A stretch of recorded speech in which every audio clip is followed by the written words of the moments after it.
morning everyone. Okay. We are in online. So we need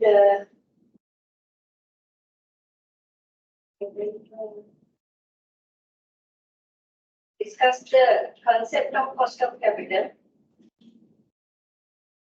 We didn't start it.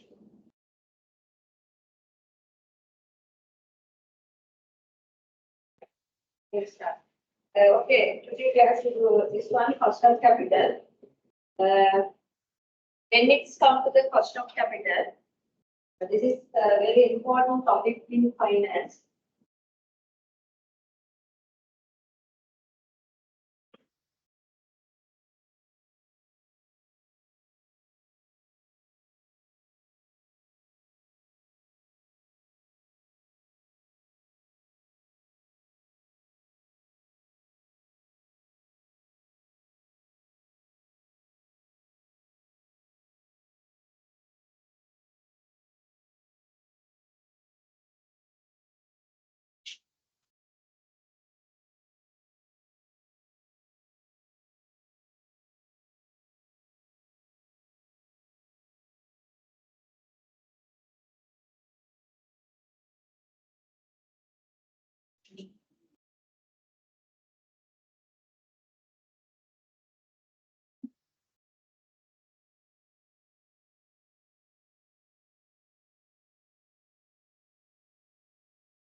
Starting cost of capital for the next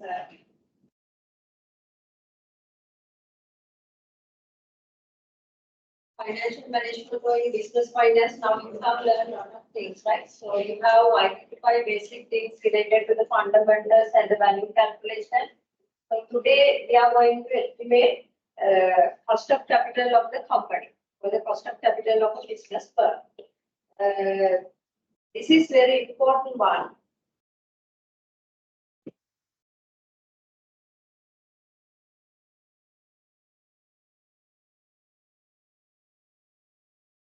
So in time value of money, if you remember, we calculate present value of different cash flow by discounting expected cash flows using a discount factor. So at that time, when we discuss the time value of money, we define it as the cost of capital, sorry, discount factor. In the security valuation, we did bond valuation, equity share valuation, preference share valuation. So you remember we calculate the intrinsic value. So when we did that part, you define the discount factor as the investor's required rate of return. Right? It related to the bond investors required rate of return. So it related to the equity shareholders or the equity investors required rate of return. So now here, today is the cost of capital. So now we are going to estimate now the investors require rate of return. Suppose that if you say company, right? The companies they are issuing, they are raising funds using different sources of funds. Like say if they do a bond issue, right? So these bonds would invest by certain bond investors. So then this investor has is required rate of return. Okay. So when I am as an investor, when I invest in the bond issue or the bonds of a particular company, I have my required rate of return. So by investing on this bond or debentures, I expect this required rate of return. It's my required rate of return. Further, if I elaborate in the risk and return, I define this as my required rate of return is equal risk-free rate of return plus risk premium. I think you may remember. In the risk and return, I explained this formula. Finally, we came to the point relevant risk is systematic risk. So based on the cap rate, you can determine this risk premium using the beta coefficient. So we did this part. Right? Okay. So this is my required rate of return. So then when I look at this required rate of return from company perspective, now this company has issued the bond. So I have invested on this bond. Company issuing bonds, preference shares, ordinary shares to raise their capital for their investment. And so when the company is issuing the bonds or debentures, so I have invested on this bond. So I have given some my capital, my funds to the company as a part of debt capital. So there is my required rate of return on this investment. So this required rate of return, when you look at from the company perspective, from the company point of view, it is their cost. My required rate of return, my expected rate of return, from the company perspective, it is their cost of debt. Their cost of debt. If I am an equity shareholder, if I invested on this, but this company is ordinary shares, so I am an owner or I am an equity shareholder of this company. So that's my required rate of return based on my expected dividend and the expected dividend, expected capital gains. I have my required rate of return. So this required rate of return from the company perspective, it is their cost. So now in this topic, what we are going to do, we are going to estimate this company cost of capital. Company has issued bonds, equity shares, preference shares to raise the capital. So each of these capital has their cost. So from the investor's point of view, that is their required rate of return, their expected return.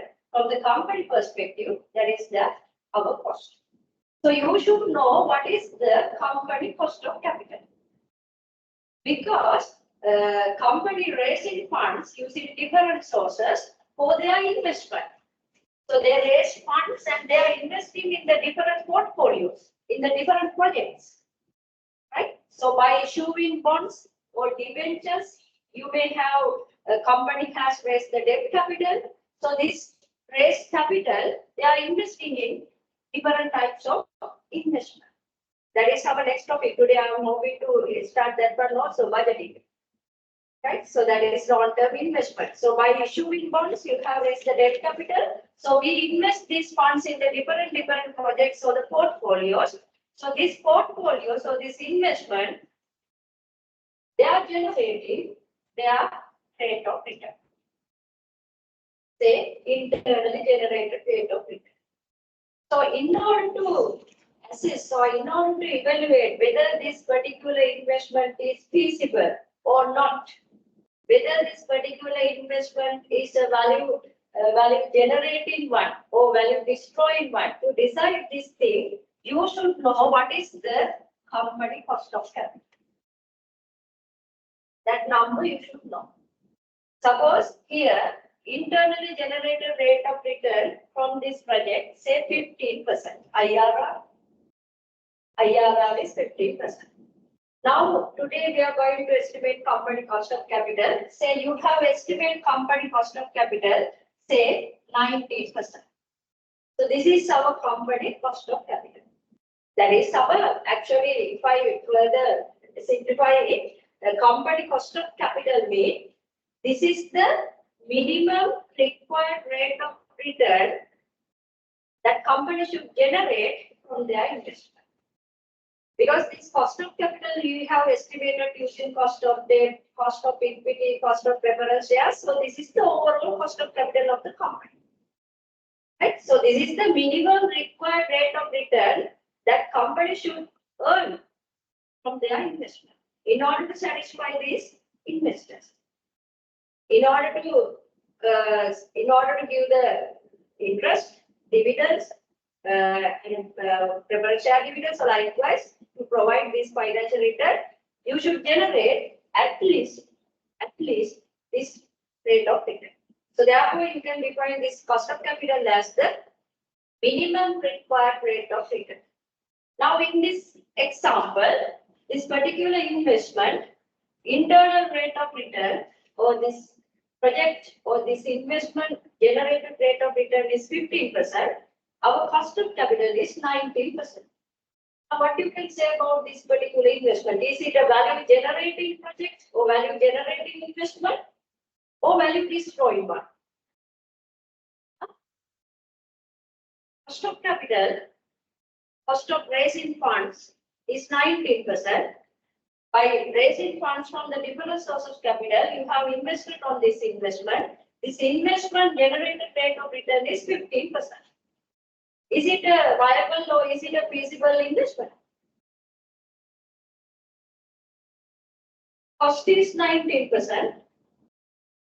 Project investment generated rate of return is 15%. Is it a value created or value generated investment? Huh? Yes or no? How to say yes? This is a simple thing.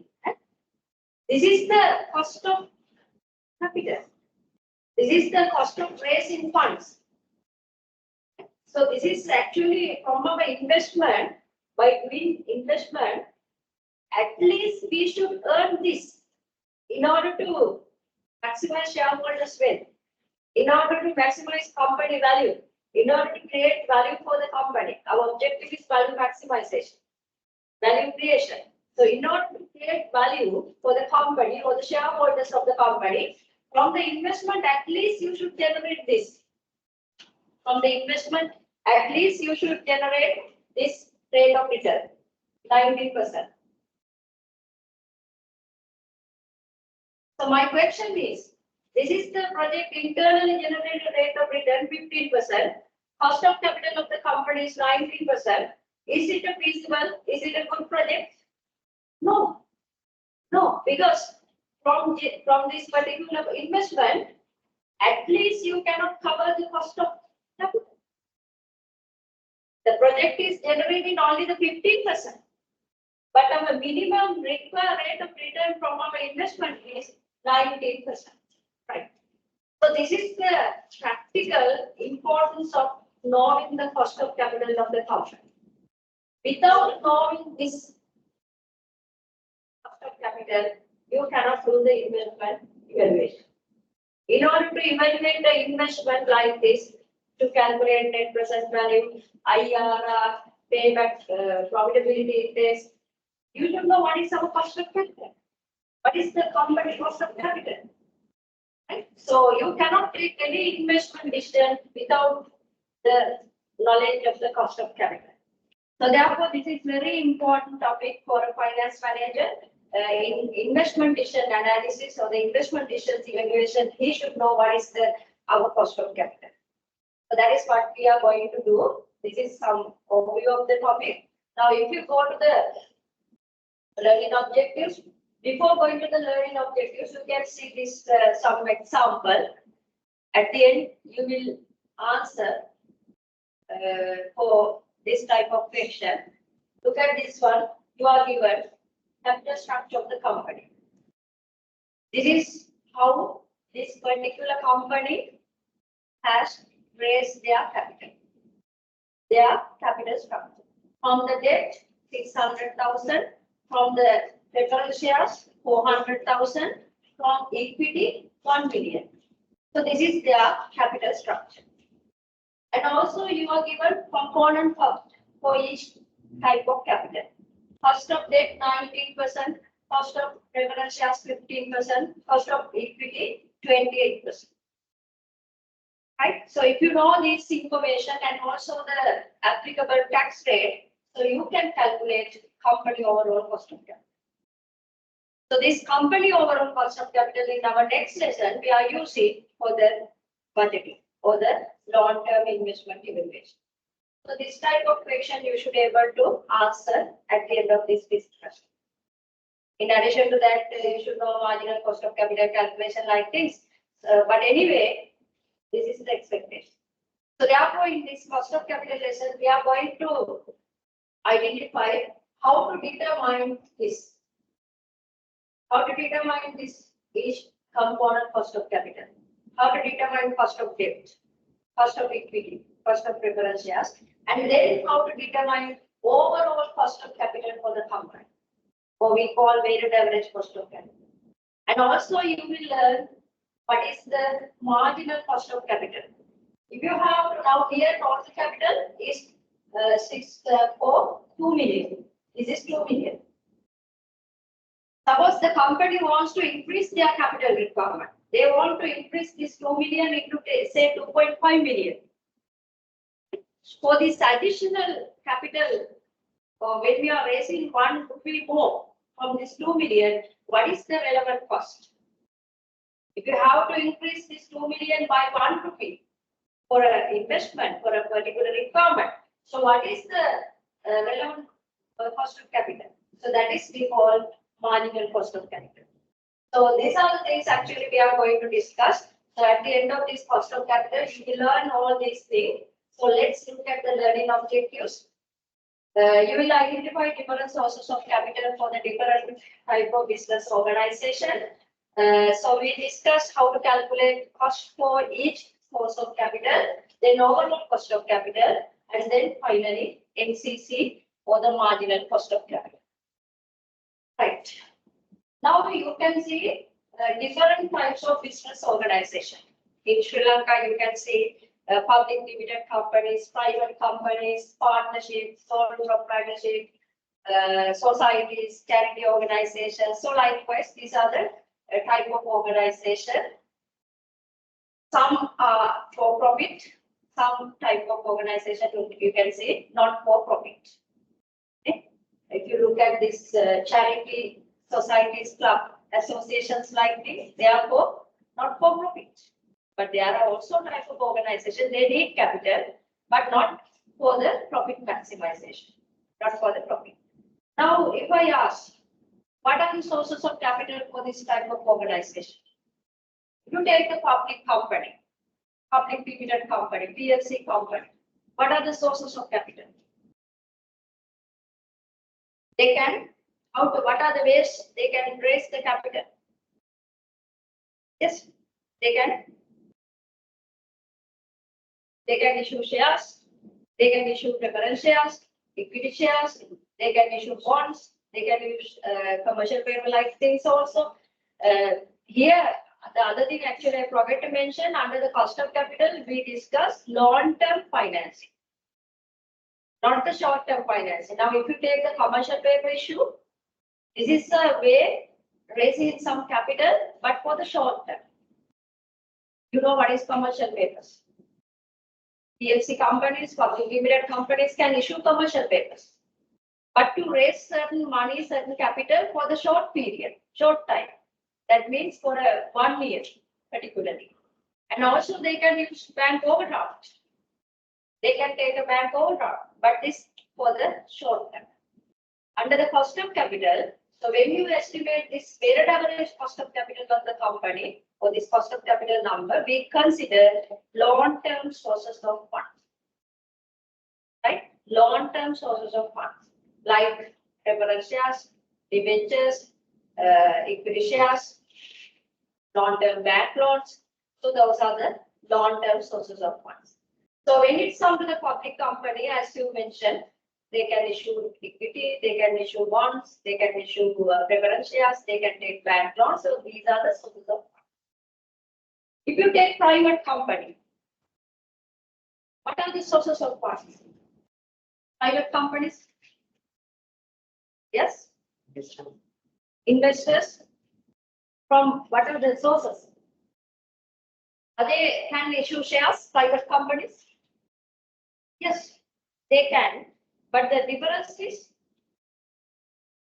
between the public and private company. They cannot issue shares to the general public.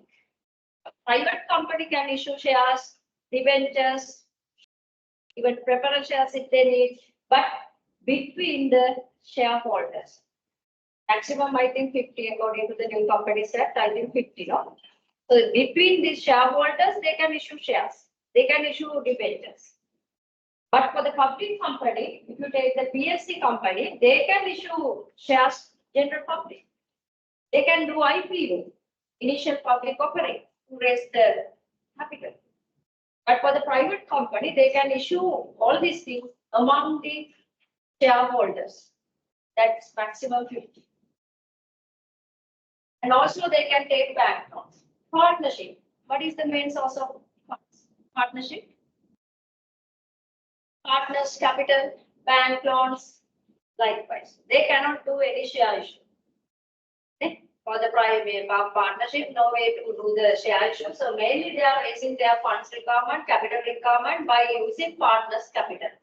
The sole proprietor. Owners' capital, bank loans, they can borrow from the friends. So likewise, some unofficial ways also there are for the raising capital. Sole proprietors, basically from the bank loans and their own capital. Charity organization. Donations. Mainly the capital requirements, they finance through the donations and some subscriptions also sometimes. So the donation. Charity, clubs, societies, associations, membership fee. So likewise, these are different types of business organizations. So they have their capital requirement, either they for-profit or non-for-profit. So they are raising capital using different sources. In here, in our cost of capital estimation, we consider public company. So we are going to estimate cost of capital, weighted average cost of capital for the PLC company or the public company. Right. So when it's come to the PLC or the public company, so you can see their capital structure. So mainly they can raise their capital, long-term capital requirement using equity capital and the debt capital. Equity and the debt. Under the equity, you can see under the equity capital, ordinary shares or common shares can be there, and also preference shares, so the preferred stock. We consider in my discussion under the this preference shares I consider under the as a source under the equity capital. Under the debt capital, corporate bonds, debentures, or bank loans, other borrowings. Right? But remember, when it's come to this preference shares or the preferred stock capital, some textbooks you can see they consider this preferred stock as a part of debt capital even. Some textbooks or some scholars are there, they consider this preferred stock as a part of equity capital. For these preference shares, there is an argument, there is a debate. Some argue it as a part of debt, some say it is as a part of equity capital. So therefore, if you read some empirical studies or the textbooks, this preference shares or the preferred stock capital we term as hybrid capital even. Hybrid capital. This is for your knowledge, right? Those who argue this preferred stock as a part of equity capital, they say that when it's come to the preferred stock, preference shares, you know that there is a different features, different types of preference shares. Basically, these preference shares you can divide into two. What are they? The preference shares basically you can divide into two. We did preference share valuation also. Redeemable and unredeemable. With maturity and without maturity. So there are some preference shares without maturity. For these preference shares, no maturity. As far as the company is there in the operations, when the company has their going concern, these preference shares also in the capital structure. Because no maturity. So therefore, in some textbooks they argue, so it likes equity capital. For the equity capital, is there any maturity? For the ordinary shares, is there any maturity period? No. For the common shares or the ordinary shares, no maturity. So therefore, when it's come to the preference shares, we can categorize them as redeemable and unredeemable. So when it's come to the unredeemable part of the preference shares, they are similar to the equity capital, because as far as the company is there, if they are going concerned, this preference shares also in the capital structure. So on that point, some scholars, they put this preference shares as a part of equity capital.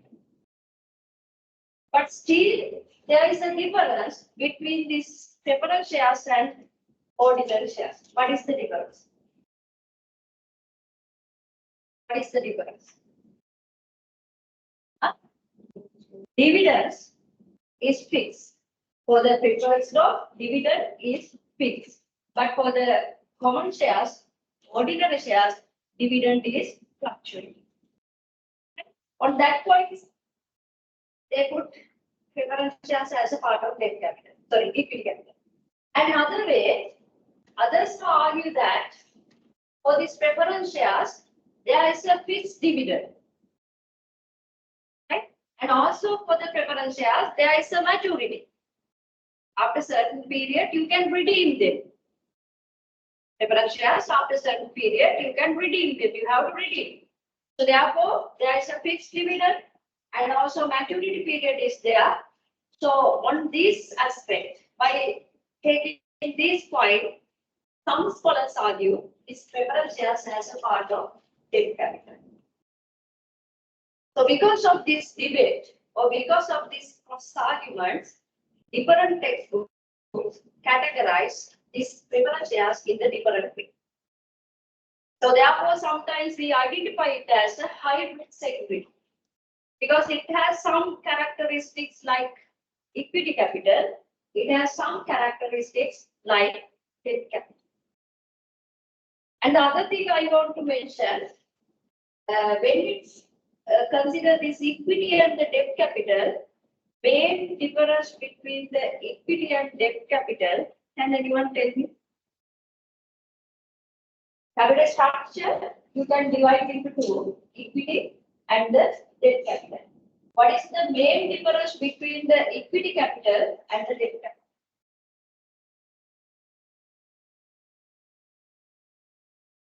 capital? Also, yes, and accept, but my answer, my expected answer is not that one. Huh? Majorities also you can take as a point to differentiate, but still not my expected.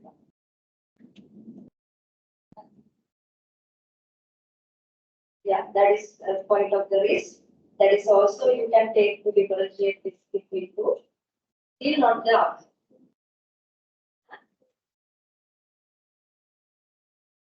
That's the answer. Main difference, you can mainly differentiate equity capital is with the variable return. If you invested in the ordinary shares of a company, your expected dividend different. Every year or every quarter, you are not getting that dividend. Some years or some quarters are there with high dividends. There are some quarters or the years no dividends. Some years maybe 2-3 years more dividends. So likewise, it is variable. When it's come to the debt capital, like debentures, bank loans, you are getting fixed return. If it is a bank loan, that banking institution or that financial institution, they are getting fixed interest. And also, if you have invested in the debentures, so you are getting fixed coupon. So therefore, it is from to the investor, it is a fixed income security. To the investor, to the company, it is a fixed cost security. Right? So therefore, on that point, normally this debt and equity categorizations mainly differentiate using this fixed income securities and the variable income securities. When it comes to the equity capital, it is variable income security. When it comes to the debt capital instruments, it is fixed income security. So likewise, you can further differentiate between the debt and all other points you mentioned also correct, but mainly we identify fixed income and variable income security. Right? Okay, so this is about the capital structure of a PLC company. Right. So now our journey is to estimate the cost of capital. So what is the cost of capital? This is from the economic concept and economic perspective. Very broad sense are included here. Normally, this cost of capital will determine in the capital market, right, with the demand and supply theories. Because when the company needs some money, needs some funds, they are issuing certain debentures or certain instruments, they are using certain instruments, they are taking that funds from the capital market. So there is a requirement, there is a lender. Right? So that is happening with the demand and supply situation. So if I am a company, I need some money for my investment. So you are in the market, you have some excess funds. Right? So for the investment, so I am issuing bonds. So then if you are interested to invest in my company, so you will invest. So that whether you invest or not will determine in the equilibrium situation. My demand and your supply should equilibrate. So that is based on the economic theories. So normally this cost of capital will determine with the capital market condition, with the demand and supply condition. And also it depends on the risk associated and term to maturity. The risk even right, risk. So the cost of capital will depends on risk associated and the term to maturity. So now, normally, you know the theory, higher the risk, higher the expected return. Right? So now, if you are invested in the bonds, compared to the investment in the common shares, your required rate of return, say here, if your required rate of return on the debt capital investment, say debt, maybe say bonds, debentures, and also required return on common share or the equity capital investment, which is high. This one is high. So your required rate of return is higher. This is greater than this one. Because of what? High risk. Because of high risk. So your cost of capital will depend on risk associated with this particular instrument and also term to maturity. Term to maturity. If you are invested for a long period, how about your risk? Higher the time you have to wait to get the return. In the time value of money, you learn that what is the time value of money theory. Money received today more valuable than money received tomorrow. So then higher the term to maturity, you have to wait 10 years to get the, say 2 bonds. Term to maturity 10 years, term to maturity 20 years, which is risky. 10 years one or 20 years one. 2 bonds, right? Company, suppose that company has issued 2 bonds. 2 type of bonds, say A and B. Term to maturity here, 10 years. Term to maturity here, 20 years. Which is risky from this A and B? Is risky. Why? Its term to maturity is very higher than the bond A. Right? So higher the term to maturity, higher the risk, so higher the your required rate of return, so higher the company cost of capital. So you can look at the correction. Right? When investors' required rate of return is greater, So then company cost of capital also will, right? So this condition, at the beginning I told you, my required rate of return be from the company perspective, that is their cost. අපි බැංකුවකින් ණයක් ගන්නවා. බැංකුවේ පොලිසිය 15යි. බැංකුවට ඒක return එක මට cost එක. So that is what cost of capital. Right. It depends on risk associated and term to maturity. So equal to the equilibrium rate of return demanded by investors in the capital market securities of that degree of risk. This is economical theory. So that cost of capital will depends on risk associated, term to maturity, demand and supply condition. So ultimately, cost of capital will determine at the equilibrium.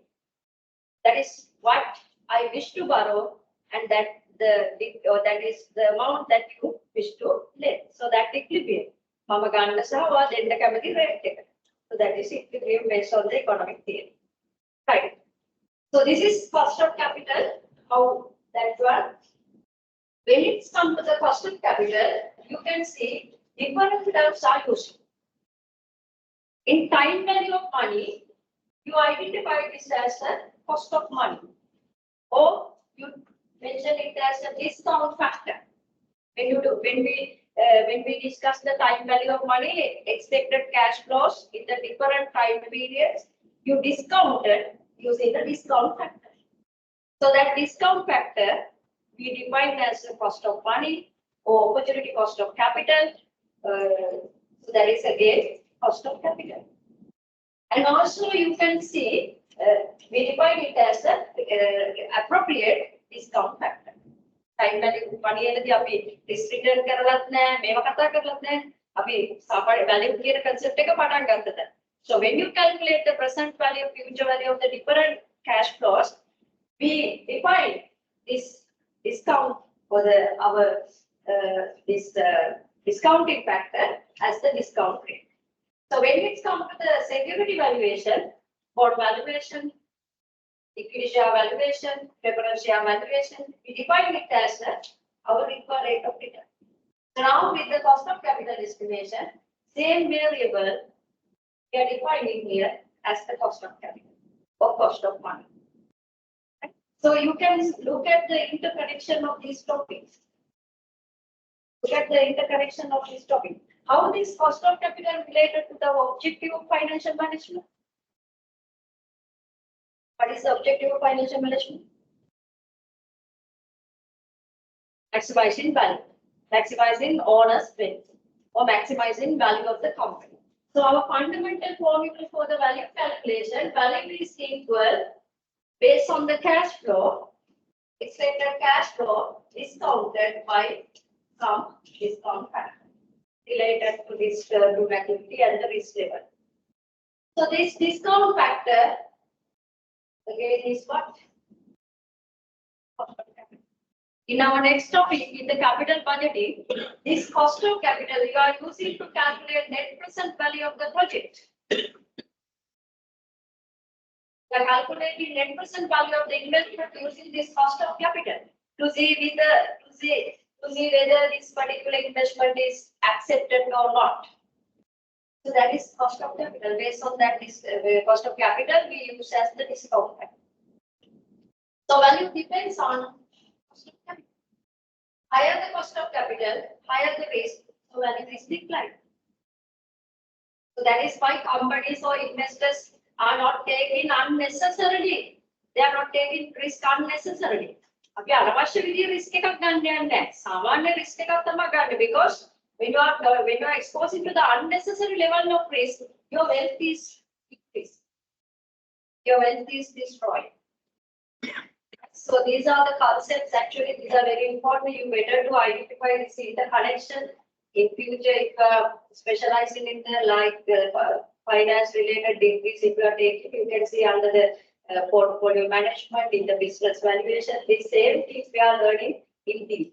So this is basic fundamental level interpretation and the understanding. But anyway, if you have a chance in future to do professional course like say CMA, Masters in Finance, so you will learn this thing in very deep. Same concept. You can see you will enjoy actually when you are realizing this interconnection between these variables. Right. So now our aim is to estimate this one. So I'm again repeating that cost of capital means minimum required rate of return from our investment from the company. This is the minimum required rate of return particular company should generate from the investment. Minimum required rate of return. අපේ cost of capital එක 10% කියලා අපි calculate කරා. 10% කියන්නේ මොකක්ද? අපේ investment තුලින් අඩුම ගානේ 10%ක rate of return එකක් අපි generate කරන්න ඕන. value එකක් create කරගන්න. 10% මදි. More than 10%. 10% කියන්නේ cost equity. So you should generate at least more than 10%. So therefore, without knowing this number, you cannot do any investment analysis. You should know what is the company cost of capital to evaluate the project, to evaluate the investment issue. Right. Now, this is also not big one now for you. Look at this one. In the x-axis, risk. In the y, required rate of return. So if you rank the different type of sources, different type of securities, based on their risk and their rate of return, so you can see the flow. Normally for the common stocks, risk is high, so their rate of return is high. For the government treasury bills, risk is low, so their rate of return is low. So that is the theory. So that is why at the risk and return topic, I told you at the very beginning as well as at the end of the lesson, required rate of return is equal risk-free rate plus risk premium.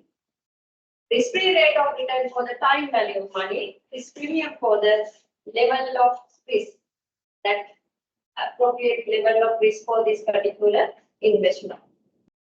Now here, if you look at this treasury bills, government short-term debt mean treasury bills, government long-term debt mean treasury bonds or bill.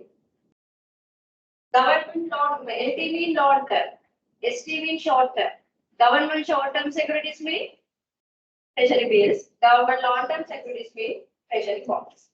Now here, if you take this government short-term one or short-term treasury bills, still there is a level of risk. Even though we say they are the risk-free investment, still there is a level of risk. I mentioned this one like previously also. Here risk-free mean only the default risk, only the credit risk. Risk-free, theoretically risk-free rate of return or risk-free investment mean only credit risk, only the default risk is free. Because these government securities are issued by whom? By government. So theoretically, conceptually, we believe that a government never will be a default. So because of that, default risk for the but anyway, if you invested in the treasury bills, still you have reinvestment risk, market risk, foreign exchange rate risk, all are there. Only the default risk is free. Only the default risk is free, but other risk, market risk, reinvestment risk, political risk, government foreign exchange rate risk, all are affected. Right. So I think if you look at this thing, corporate debt. If you look at this, corporate debt, preference shares, common stock. These different securities have been ranked based on a theory. We call it in the capital structure theory. We call it pecking order theory. Right? Pecking order theory. So according to the pecking order theory, these different securities have ranked here. Now, if you look at here corporate debt. So this is the risk level for the corporate debt. corporate debt means what are the possible sources for the corporate debt? What are the possible sources for under the corporate debt? Debentures, bank loans. So then you can see the risk level here. For the preference shares, this is the risk level. For the equity shares, this is the risk level. Right? So compared to the preference shares, risk of the debentures or the corporate debt instruments low.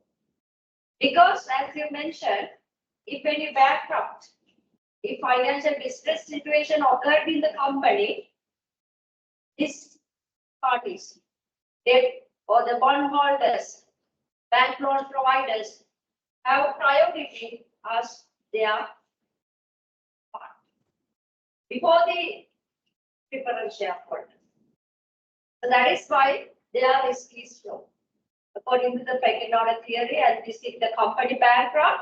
So priority first coming to the bondholders, bank loan providers. Next, preference shareholders. Ultimately, finally, for the equity shareholders. So therefore, their risk is different. So you can see risk is lower for the bondholders than the preference shareholders. So therefore, in the other side, required rate of return for the preference shareholders greater than the required rate of return of bondholder, because their risk is low. For the debenture holders, for the bondholders, risk is low compared to the preference shareholders. So then again, so you can say in another way, debenture holders' required rate of return is lower than the preference shareholders' required rate of return because their risk is low. Okay. So this is the risk return trade-off for the different sources of funds. Now we are going to estimate the cost of capital.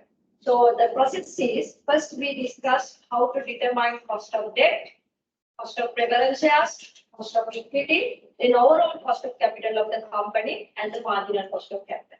So let's start with the cost of debt. Cost of debt capital.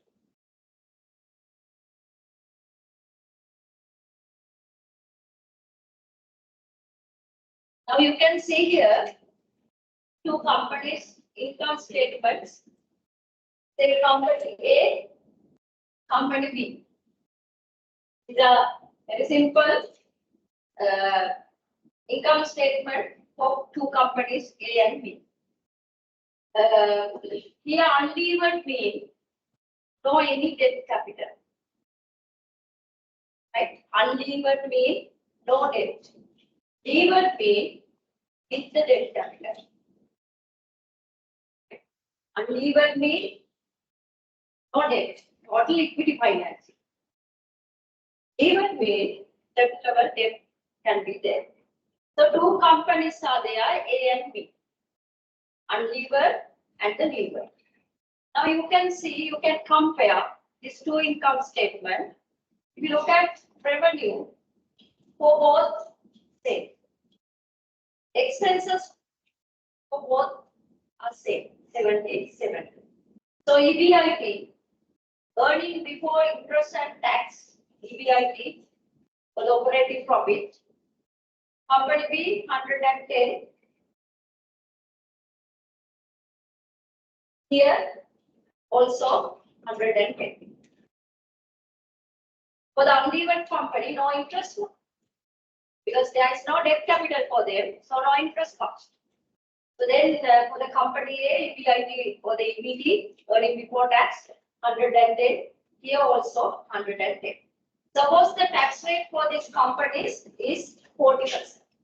Corporate tax rate is 40%. So before tax profit is 110 for the both companies. So now both companies are paying tax on the profit. So you can calculate tax amount. Here 44, here 40. So finally look at net income, earning after tax. Here 66, here 60. The only difference between these two companies was this. For the levered company, there was debt capital 100 rupees at 10% interest. On the debt capital, this levered company should pay interest. Okay. For the levered company, on their debt capital, they should pay interest. So their interest is 100 on 10%, 10 rupees. The only difference between these two companies is this interest component.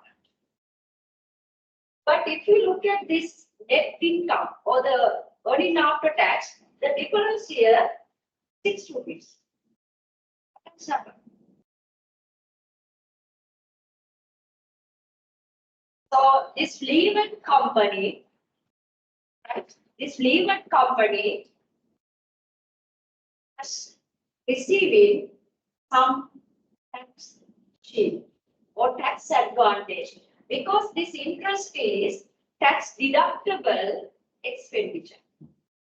Tax deductible expenditure means before the taxable income identification, you can deduct it as a allowed expenditure. It is a tax deductible expenditure. So therefore, if you look at taxable income for this unlevered company, it is 110. For the levered company, it is 100. So their taxable income is 100. For the unlevered company, it is 110. So they are paying more tax than the levered company. So therefore, now you can see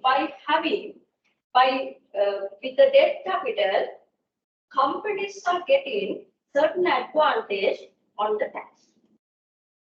On the debt capital, we have to pay interest. If you have the debentures on the coupon, you have to pay interest. For the bank loans, you have to pay interest. Right. So then, for this levered company, you can see on this interest component as expenditure, interest is expenditure. On this interest component, this particular companies getting tax saving. Now on this 10, how much the tax saving? 4 rupees. There are other tax here. So therefore, now you can see net income on the difference is 6 rupees.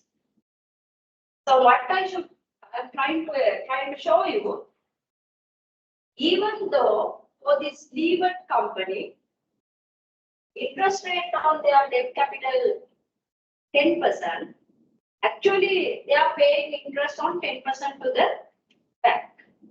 Actually they are paying this 10 rupees because that interest rate is 10%.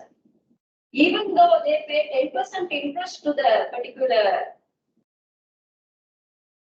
fund supplier, bank or whatever, the true cost on this interest or this 10% is not 10%, it is 6%.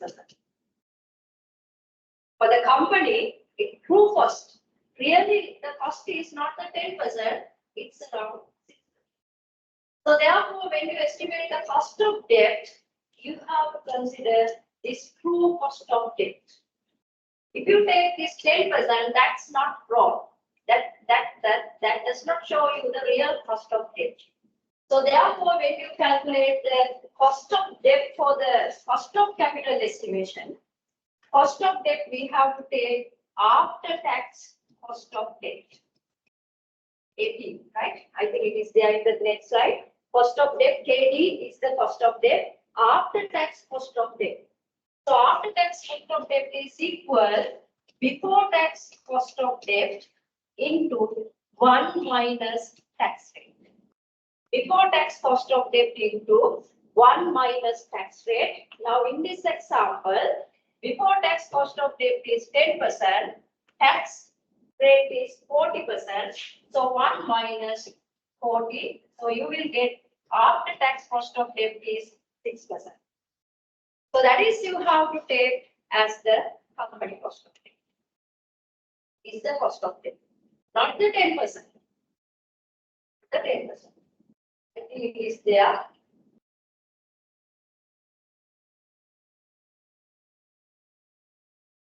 Anyway, so that is the point. So you have to take after tax cost of debt.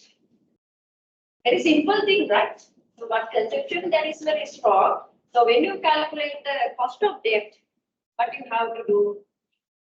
Cost of debt, you have to adjust it for tax table. You have to adjust it for tax sheet. So you have to remember that one only. Now here, this 10% is the lender required rate of return. Am I correct? This 10% is lender or the maybe bank or the debenture holder, bond holder is lender required rate of return. The lender required rate of return is not same as the company cost of debt here. But on this expenditure, company is getting tax shield, tax advantage, tax benefit. So therefore, even though the lender's required rate of return is 10%, really cost of debt to the company is 6%. Okay with that? Now let's look at this one. Look at this example. Financing company. I think it's there in the example. The answer also there. Now look at this one. A financing company has provided 1 million loan, which will be settled 5 equal annual installment. 5 equal annual installment. If interest payment for this loan for the first period, for the first year, 140,000, and applicable tax rate is 20%. So determine after tax cost of debt of this loan. There is a bank loan. We have borrowed 1 million, right? To settle within 5 years. Within 5 years to be settled. For the first year, your interest amount 140,000. The company tax rate is 20%. How much your after tax cost of debt? Now this is a bank loan. So how much your after tax cost of debt? You can calculate using this formula.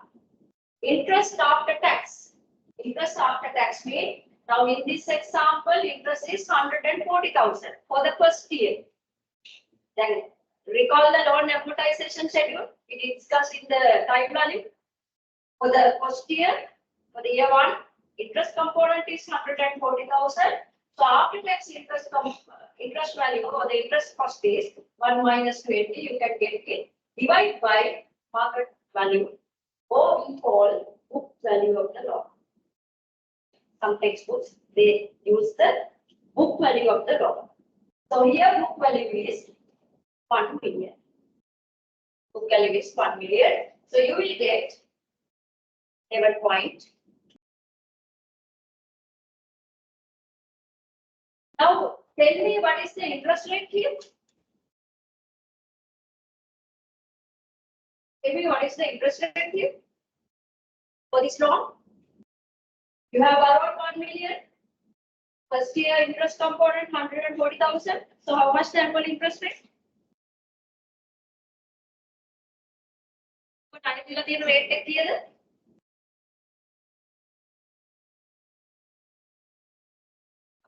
After tax cost of debt, company ke after tax cost of debt we calculated here.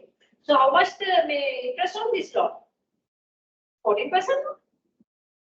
140,000 is the interest for the year 1. First year you borrowed 1 million, so your interest is equal 140 divided by 1 million, so that is 14%. So this is the your interest rate before tax. Before tax. So then after tax interest rate you can calculate using that formula also. After tax interest rate is equal before tax interest multiplied by 1 minus tax rate. So then you will get this answer. Before tax cost of debt multiplied by 1 minus tax 11.2 you will get.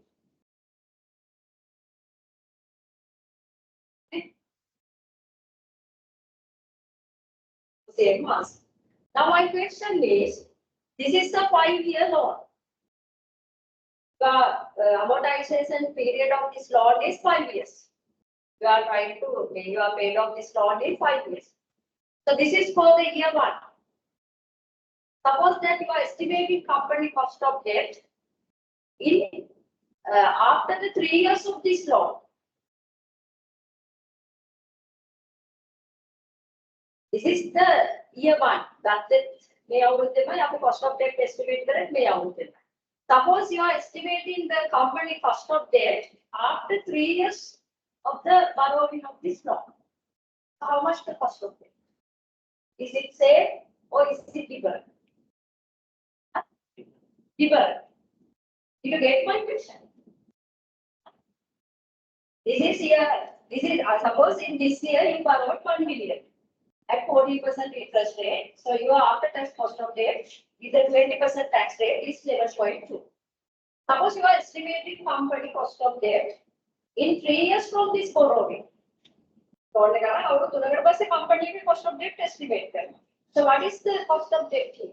Is it 11.2 or is it less than this? Or is it different as?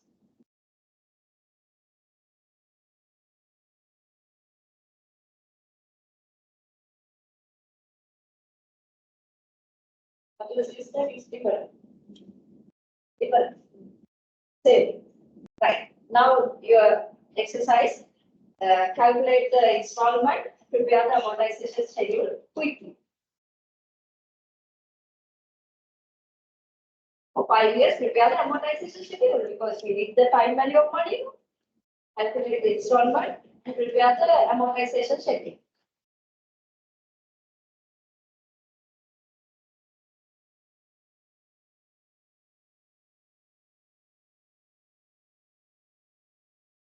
For the exam, for the amortization schedule, only 2 minutes. Right? Within 2 minutes, you have to prepare the amortization schedule.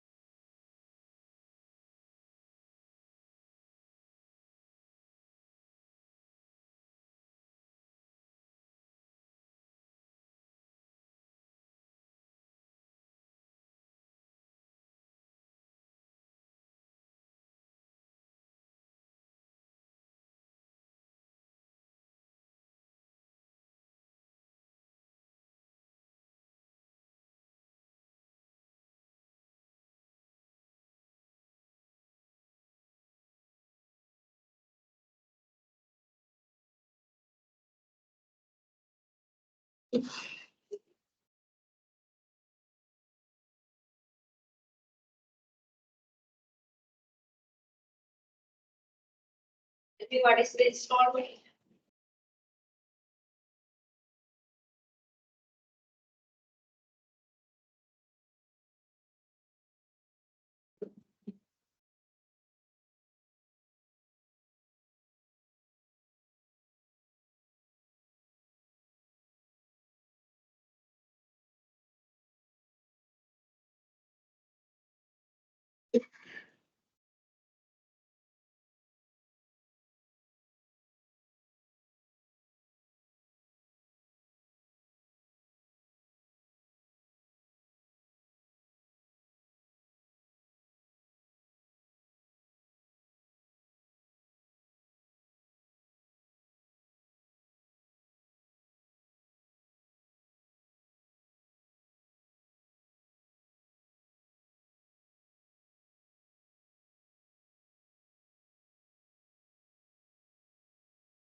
Yeah, money here.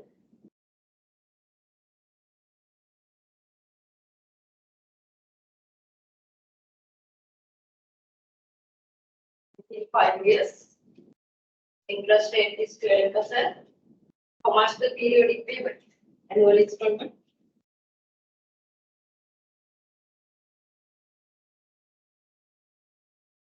You can calculate annual installment using present value of annuity. Present value with respect to annuity. 14%. Yes, 40. 40. So you can calculate annual installment using present value interest factor annuity. So you remember present value interest factor annuity is equal periodic payment into 1 minus 1 plus r into the power minus 10 divided by r. So here you have to work out periodic payment or the cash flow, annual cash flow. Here 1 million. This is equal to 1 million. So you have to solve this. 1 minus 1.112 into the power minus 5 divided by 40. So how much next quarter?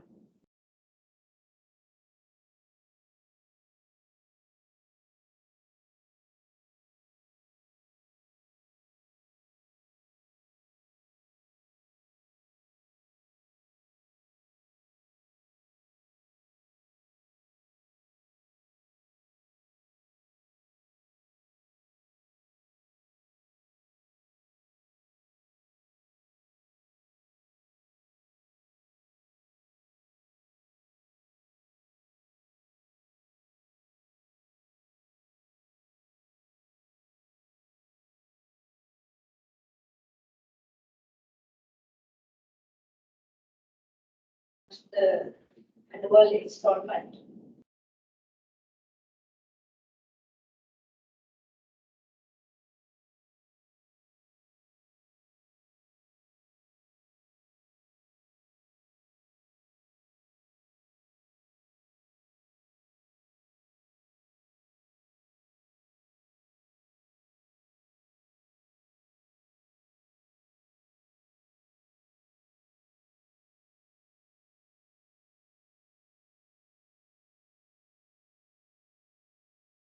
The annual installment. 291. 291,000. 284. So this is the annual installment. 291, 284.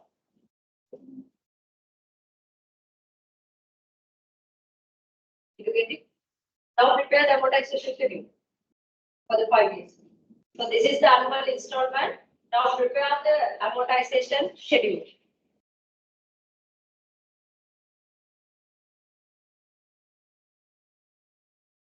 And prepare for the 5 years. 1, 5 years.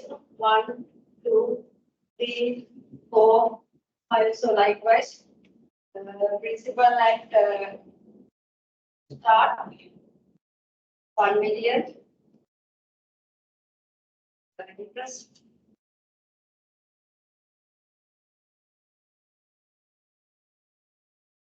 Year 140,000.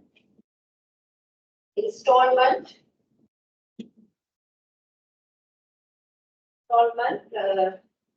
With 100 this year's right? 200. This year what? This year 292. 294. This is the installment. 90. Then loan repayment for the year 1, you know amortization schedule, right? So I'm writing here very roughly. So you know amortization schedule. So the loan repayment, ending balance. So likewise, prepare the amortization schedule for the 5 years.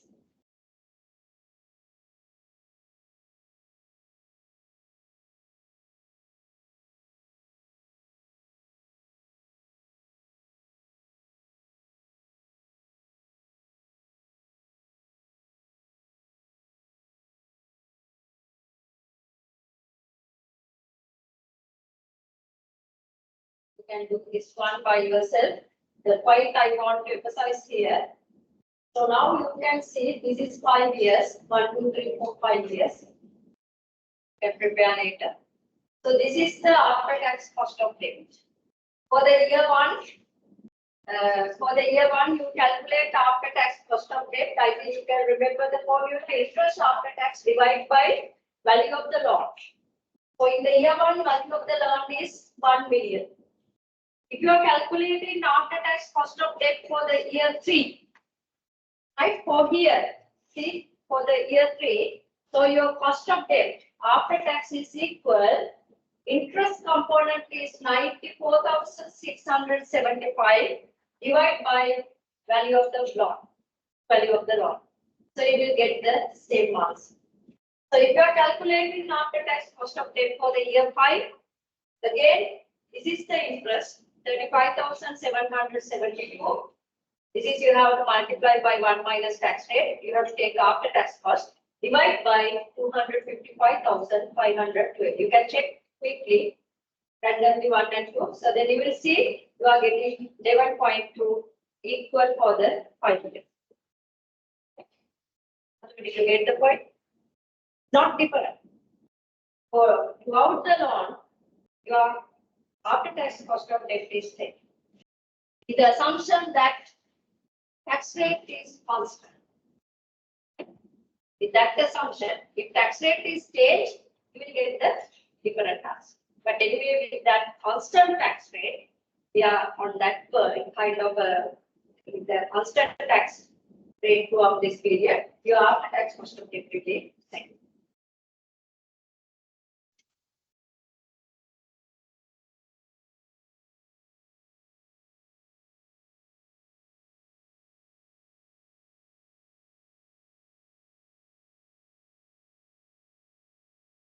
So this 11.2 is we are calculating outstanding value of the loan or the market value of the loan or book value of the loan after tax interest divided by outstanding value of the loan.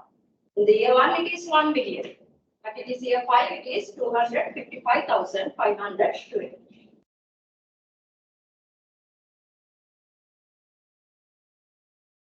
Right. So this is about the cost of debt. If it is a bank loan, then after the finish of the lecture, Chandra will come and ask, please share the slides with the answers. So this is when it is a bank loan. If it is a bond, suppose this company has issued a bond, debentures. Debt capital can be in format of bonds as well as the bank loans as well as debentures like. So if it is a say debenture or the bonds, how to calculate after tax cost of debt? Now look at this one. Again, bond valuation. Now you can see company has issued 30-year semi-annual coupon bonds with face value of 1,000 rupees. Coupon rate is 8% per annum. Market price is 896.81. If corporate tax rate is 25%, what is the company after tax cost of debt? Now they have a bond issue, the bank loan. So then what is the after tax cost of debt here?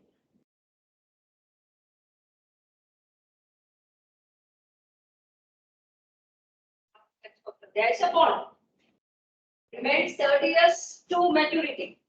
Deal, right? Suppose there is 30 years times to maturity. Semi-annual coupon bond. Face value is 1,000. Coupon is 8% annually. Currently trading at 896.81. So how to calculate company after tax cost of debt? This is a source of debt capital. Bond issue account. So how to trace the after tax cost of debt for the company? What do you have to do? What you should know to calculate the after tax cost of debt?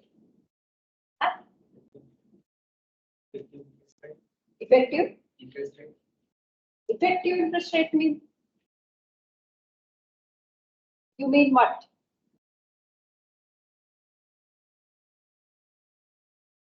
Suppose now you are estimating company cost of debt. The company, there is a bond issue. Right? Suppose some time back they have issued this bond. See, there is a 30-year time to maturity. Right? So now today you have to estimate company debt, cost of debt for the cost of capital estimation. So what you have to do here? Huh? Yes. Say loudly. What you have to calculate here? Can we take this coupon rate? The coupon is 8%. Suppose assume that this bond is initially issued 10 years ago. 10 years ago. Till 30 years remains to maturity. Company को bond issue කරලා තියෙන අවුරුදු 10කට ඉස්සෙල්ලා. තව අවුරුදු 30ක් තියෙනවා මේ bond එක mature වෙන්න. So can we take this 8% as our cost of debt? Why? Yes, we can't take coupon because coupon was decided 10 years ago. By look at the environment or the interest rate and the happiness at that time and with the forecasting, company has decided this 8%, suppose 10 years ago. That is past. It is past, historical number. If you take the 8%, that is not the current cost of debt. It's not realistic estimation for the company current cost of debt. So what you have to do here? But you should calculate. You know this one because we did in the bond valuation. Yes? Yield to maturity.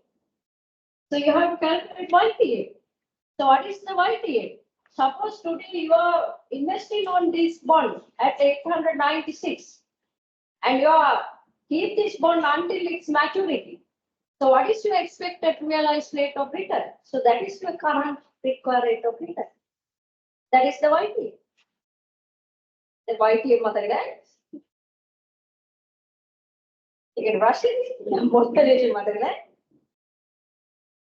So that is the YTA. If you invest today on this bond as an investor at 896, because currently it is trading at 896, and if you keep this bond until the 30 years with you, what is your expected realized rate of return? What you should do, you are expecting.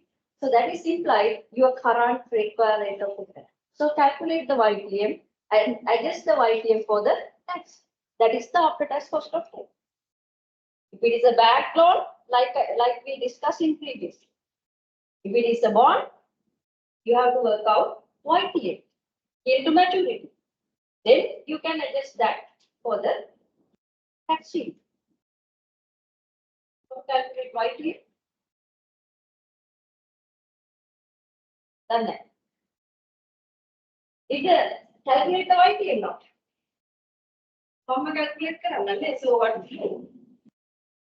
Now you can. So this is a bond selling at 896.81. Is this bond selling at discounting or premium?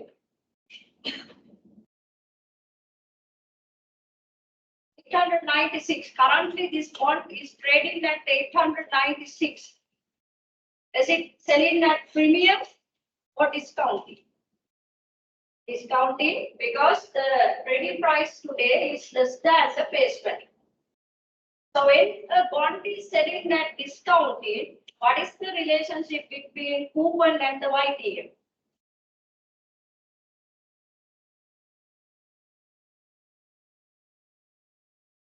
The bond is selling at discounting. Now this bond is selling at discounting price. At discounting. So when bond is selling at discounting, what is the relationship with coupon and investors required rate of return or the YTM? Coupon rate and YTM. What is the relationship? When a bond is selling at discounting, which one is greater?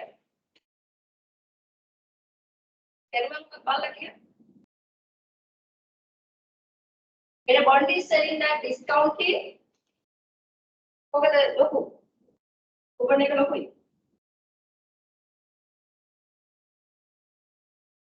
If you ever get a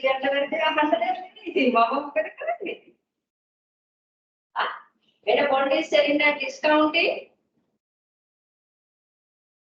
this bond, when a bond is selling at discounting means this bond is not much attractive. Selling less than the 1,000 face value. So it means that existing buying currently ongoing interest rate is greater than this 8% coupon rate. So therefore, investors are not much attractive for this bond because they have other alternatives in the market to invest more than the 8%. So that is the meaning when the bond is selling at discounting.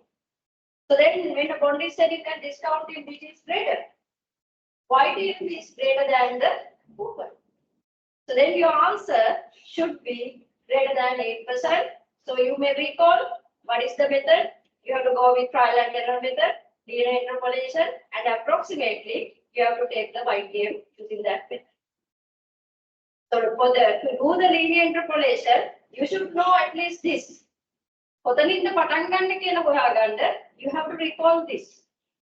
When a bond is selling at discounting, YTM should be greater than the coupon. So then you can start with the number greater than the 8%. So let's start with say 9%. The 9% or 10%. Look at what is the value at the 10%. If it is equal to this one or greater than this one. So likewise, you may identify your range where this 896 is included. So then approximately using the linear interpolation method, you can calculate the YP. So let's do with the 10%.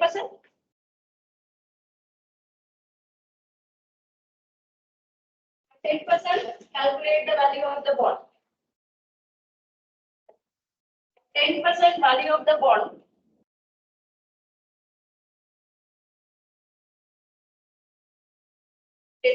Value of the bond is equal. This is semi-annual. Coupon is 8%. So then semi-annual coupon is 40 rupees into this is annuity.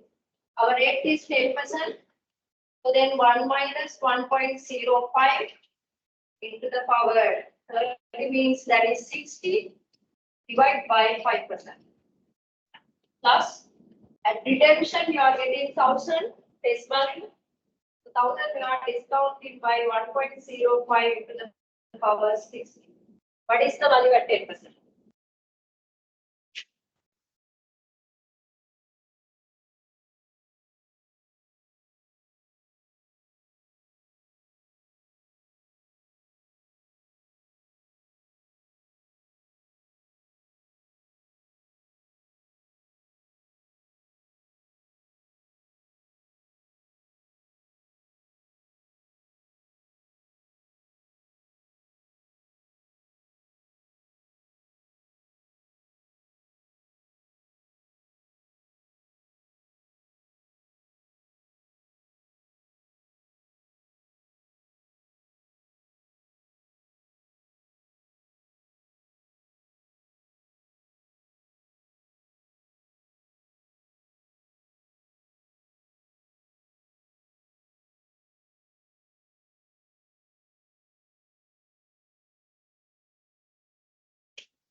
What is the value?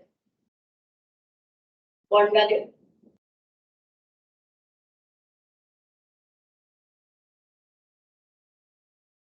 $808.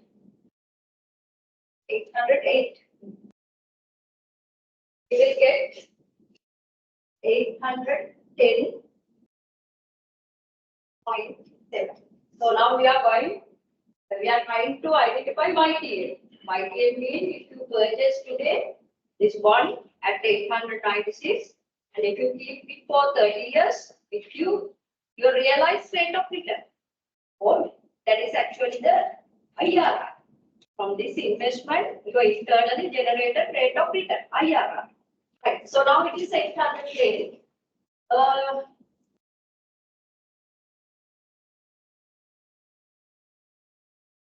So you can take without taking much time. You can if you take the 8% exactly. At 8%, you know that bond price is equal to 1,000. When the coupon is equal to ITM, what is selling at par? Okay. You take the 8% here, price of the bond should be equal to 1,000. So now we'll do linear interpolation using this tool. Because rather than repeating the same thing with another number in the exam without consuming time, you can take this 8% quickly. Coupon rate. So then at the coupon rate, if you take as the YTM, you will get the face value. Right. So my linear interpolation table will be at 8%. Price of the bond is 1,000. So I'm going to identify rate when the value is the bond is 896.81. If rate is 10%, value is 810.7. So this is my linear interpolation table. So based on that, I can identify approximately what is the rate here. That is the YTM. That is the YTM. So you can remember, I think, that linear interpolation formula. Based on the linear interpolation table, you can guess, you can approximate the YTM.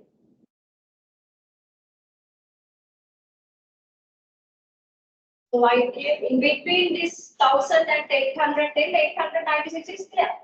And I've been approximately so YTM approximately is equal greater than 8%.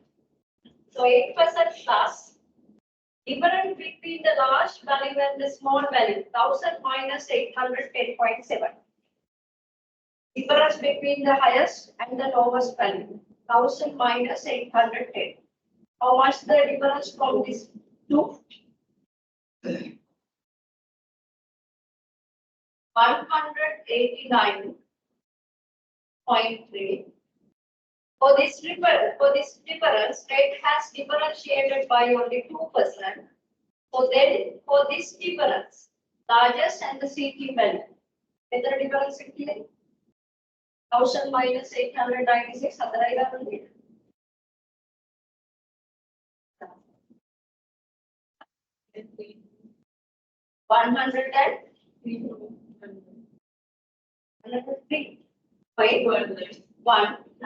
For this difference, the rate has differentiated by 2%. So then for this, how much this 8% should increase? So approximately how much the YTM on this? 8.27. Is it correct? YTM is approximately 8.27. If you get other questions, then answer.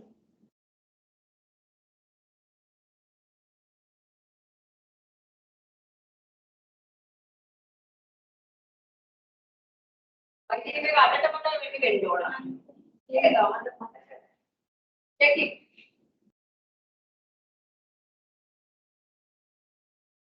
It's the 9.0.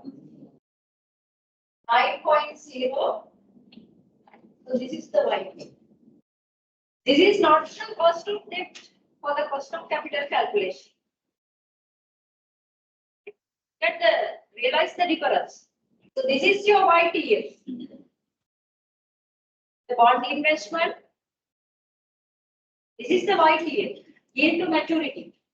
If you invested on this bond, 896, and if you keep it until 30 years, your realized rate of return.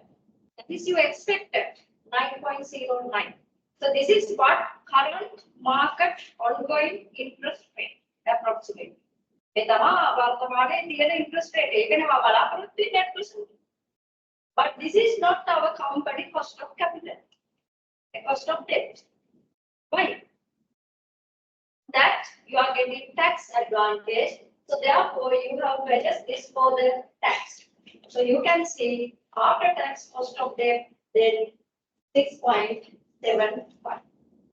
So this is that we use as the cost of debt for the cost of capital estimation.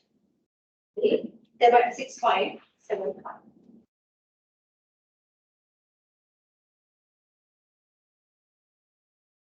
This is cost of debt estimation. So next one is the cost of preferred shares. Do you need a break? How will it be?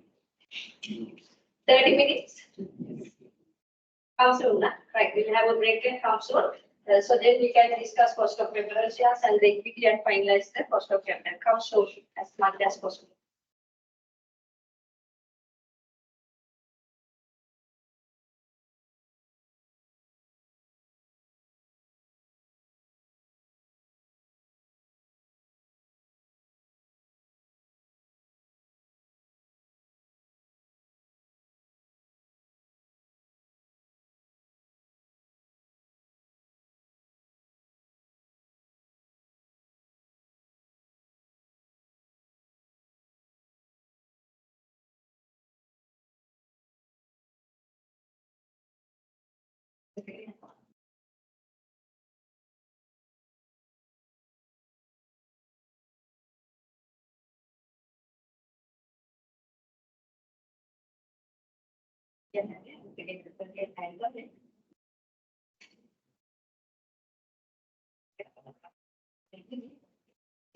It's not basically at least.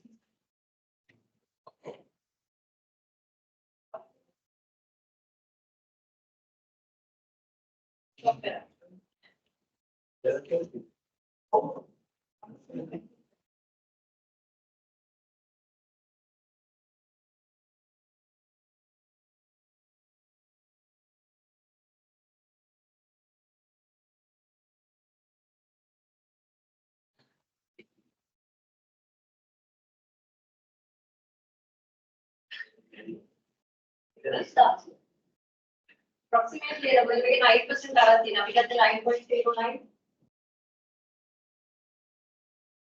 Break code now, we get it.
calculate using value or price is equal dividend or the periodic payment divided by required rate of return.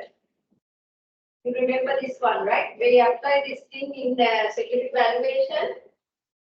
In the preference share valuation, we apply this value or the price is equal dividend divided by required rate of return for the preference shareholders. So now here to calculate the cost of preference shares, if it is a perpetual type one, same formula you can apply here to calculate this. This is investors' required rate of return in the valuation when you calculate the intrinsic value. So same investors' required rate of return. Now in the cost of preference share estimation is our company cost of preference share. Not like in the debt, no any tax advantage for this preference share dividends, because you know that in the income statement, normally preference share dividends we paid after the tax, not before tax. Therefore, here investors' required rate of return same as the cost of preferred stock. Right? So that is very easy.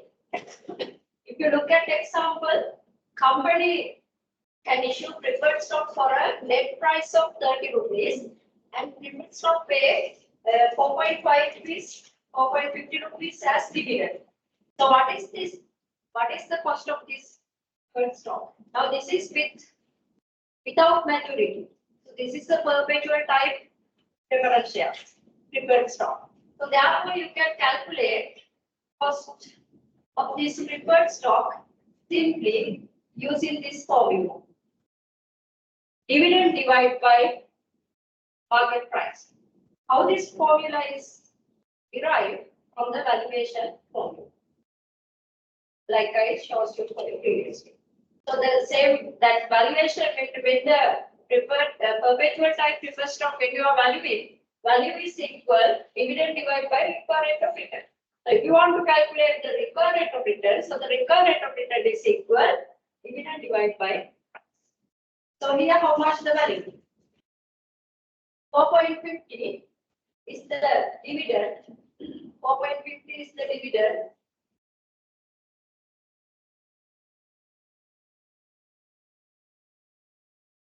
Divided by market price.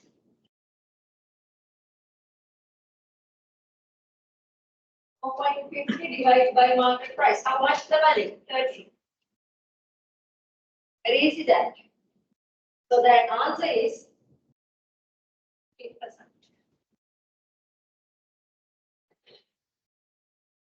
It is a perpetual type preferred stock. If it is a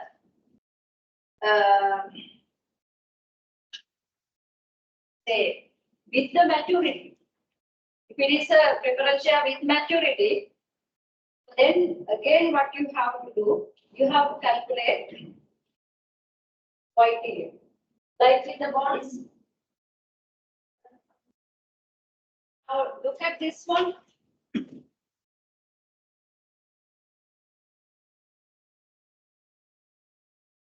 Not there. Anyway, I will say that if it is a preference share with the maturity, if there is a redeemable period, so how to calculate cost of preferred stock? Like in the earlier we discussed in the bonds, you have to calculate YTA. You have to calculate YTA, but that YTA not need to adjust for. Now here, say like this. I know that you didn't get this point. Suppose there is a preference shares.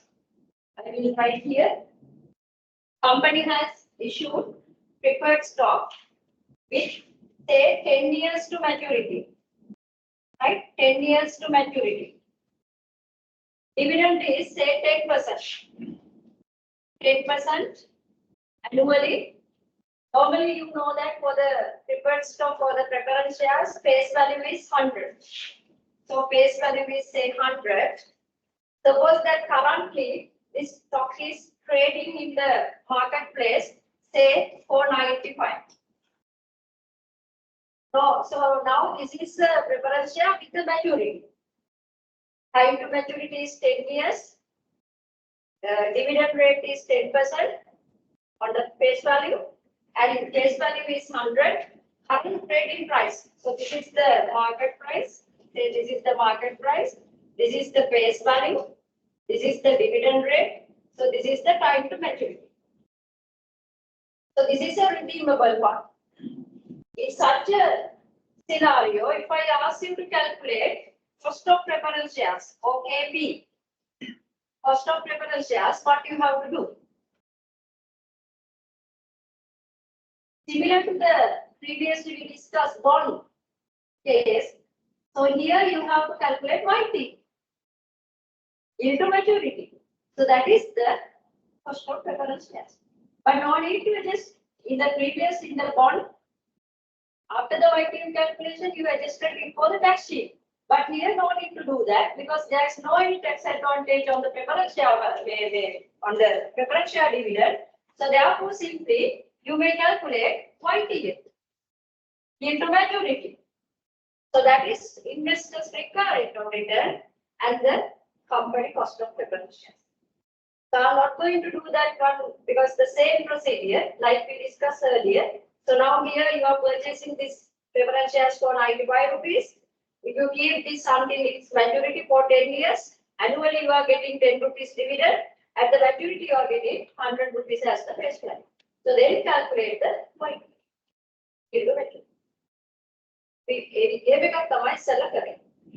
It's related to the bonds. This is related to the preference share in the maturity. So that YTM is the cost of preference. Okay. I'm not taking time to do that, right? But anyway, if there is a preference share with a maturity like this, you should know to calculate YTM. After break, this some I can see there after the break. So at the earlier session, we discussed the bond related to this YTM and the bond. Then the same procedure you can apply here to calculate the YTM. Right. Now, suppose that when a bond is issued, when the preference shares are issued, there will be some flotation cost. There will be some flotation cost. What is the flotation cost? So we call issuing cost, like documentation charges, legal fees, stamp duties, commission. So likewise, flotation cost can be there when a new stock issue is doing. So then how to get this flotation cost into this cost of preference shares? So normally you can adjust this here. The price you can adjust for the flotation cost. If you are given, suppose that if company is doing a new preference share issue with the flotation cost of some percentage, so then if I ask to calculate cost of preference shares, you have to use that same formula in the previously used. But here the price is adjusting for the flotation cost. So price after flotation cost you have to consider. Right? So price we are adjusting here for the flotation cost. This is actually in practice sometimes preference share issuing cost or the flotation cost is very significant, very small amount. Sometimes it be practically, sometimes we did not consider this in the cost of preference share estimation. But anyway, if I ask in the question if there is a requirement to estimate cost of preference shares with the flotation cost, so price you have to adjust it for the flotation cost. So you have to consider price after the flotation cost. Now, if you look at this example, JKH is issuing preferred stock at 150 rupees per share, with stated dividends of 15 rupees. Annual dividend is 15 rupees and the flotation cost will 4%. So what is the cost of this preferred stock? So now there is a new stock issue, new preference share issue, flotation cost is given 4% on the price. So then you have to apply this price, you have to adjust to the flotation cost. After flotation cost price you have to take. So now if you apply this formula here, dividend is given as a value. So you can take it 15 rupees, divide by issue in reverse again the 150. So then you have to take this price as the 150. After flotation cost, you can get 1 minus 0.04. This is 4%.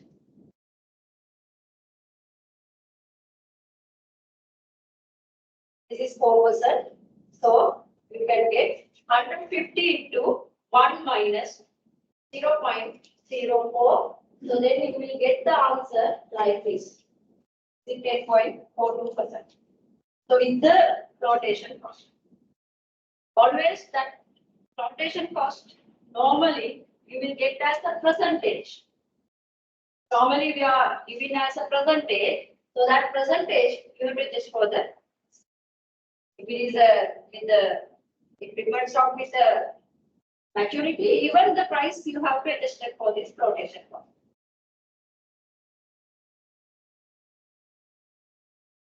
So this one is easy. This one is easy. No any much adjustment. Look at this one. This is I think from your tutorial.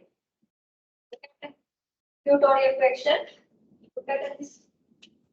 Company plans to issue preference shares that carry par value 100 rupees with 12% dividend rate. These shares will be issued at 70 rupees per share, and company will pay flotation cost of 5% on the issue price. How much is the cost of preference shares? Suppose now company is going to do a preference share issue. The issuing price is given. Dividend rate is given, face value is there, rotation cost also there. So what is the cost of preference shares here?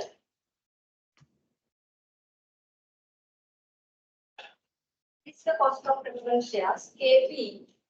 Cost of preference shares is equal dividend 12% dividend rate.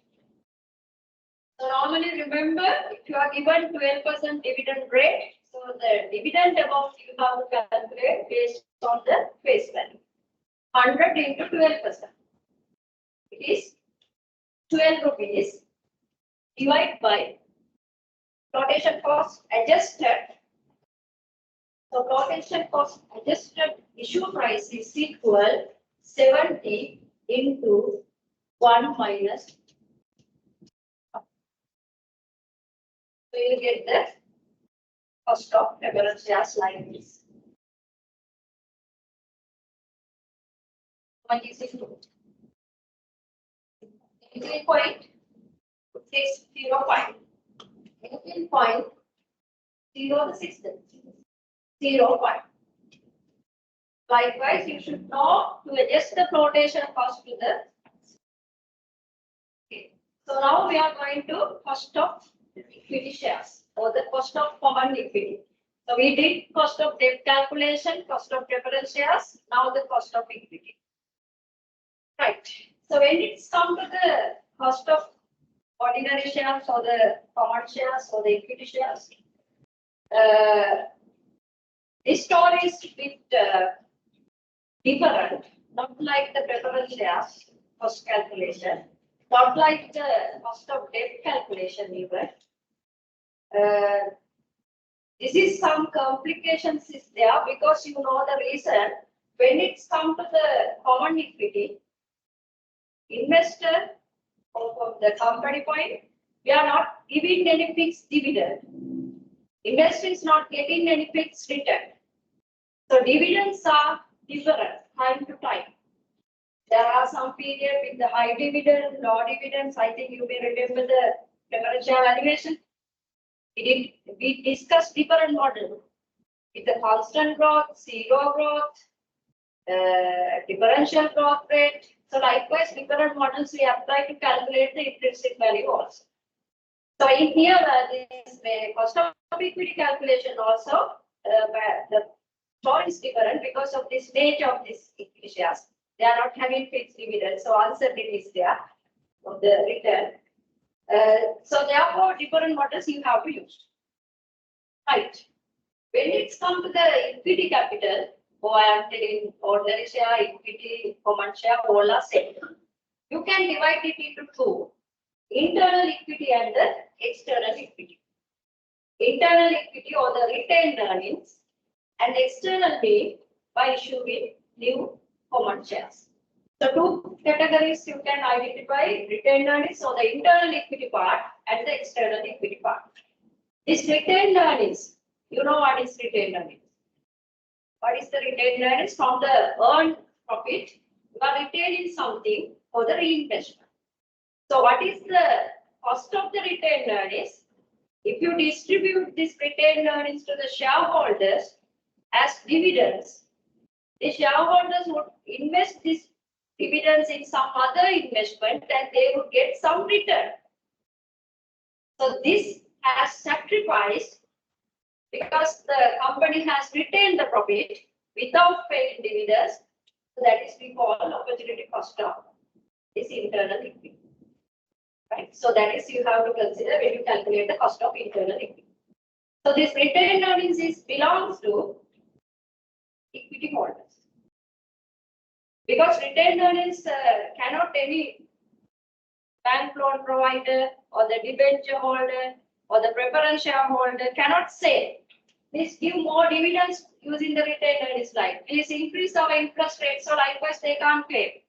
Because this retained earnings is a entire that is belongs to equity shareholders. Retained earnings arise because without paying dividends, it is retained for the reinvestment.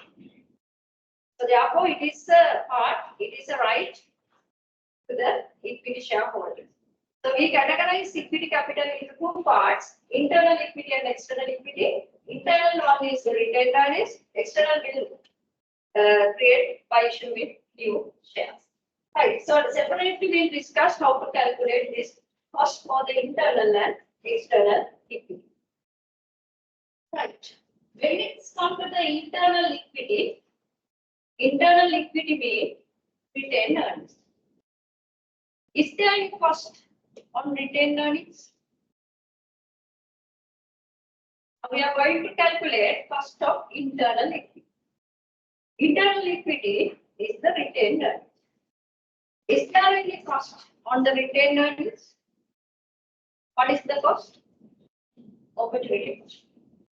Without paying them as the dividends, company has retained.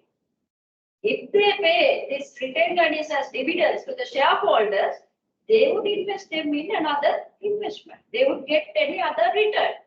So that is now has loss. So that is we call cost of the next best opportunity. So that is we call opportunity cost.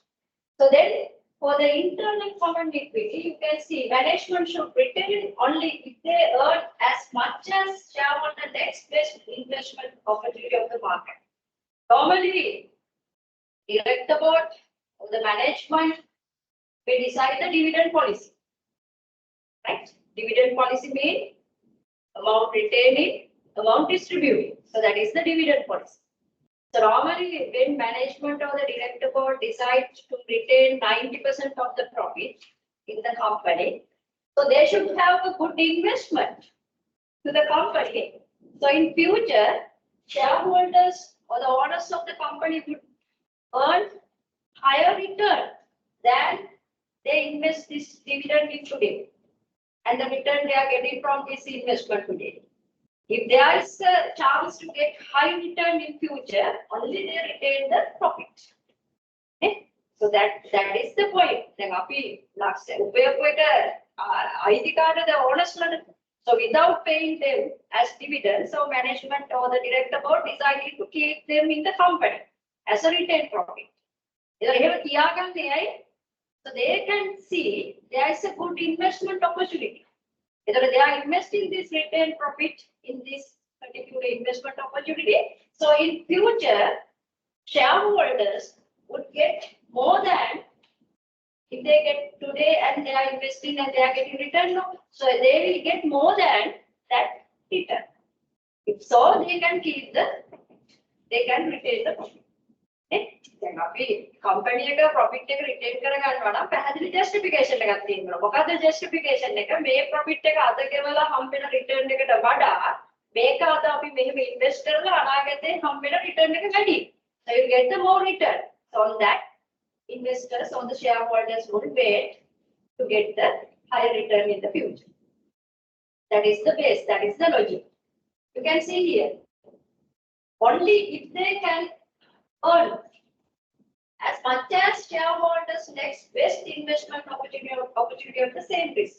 So management or the company should be able to earn more than the earnings in the future. Right. So therefore, what is the cost of internal equity? Is the opportunity cost of common shareholders funds. Theoretically, conceptually, cost of internal equity is the opportunity cost of shareholders next best investment. So that is we consider here as the internal equity cost. So there are different models. I have put here only three. We are using different models to estimate the cost of internal equity, like dividend growth model, capital asset pricing model, bond yield plus risk premium method. These are different three.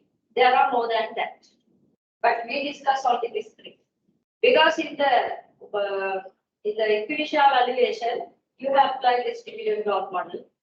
You have applied this cap pay. This one will be new, but not typical. So same methods we applied in the equity share valuation.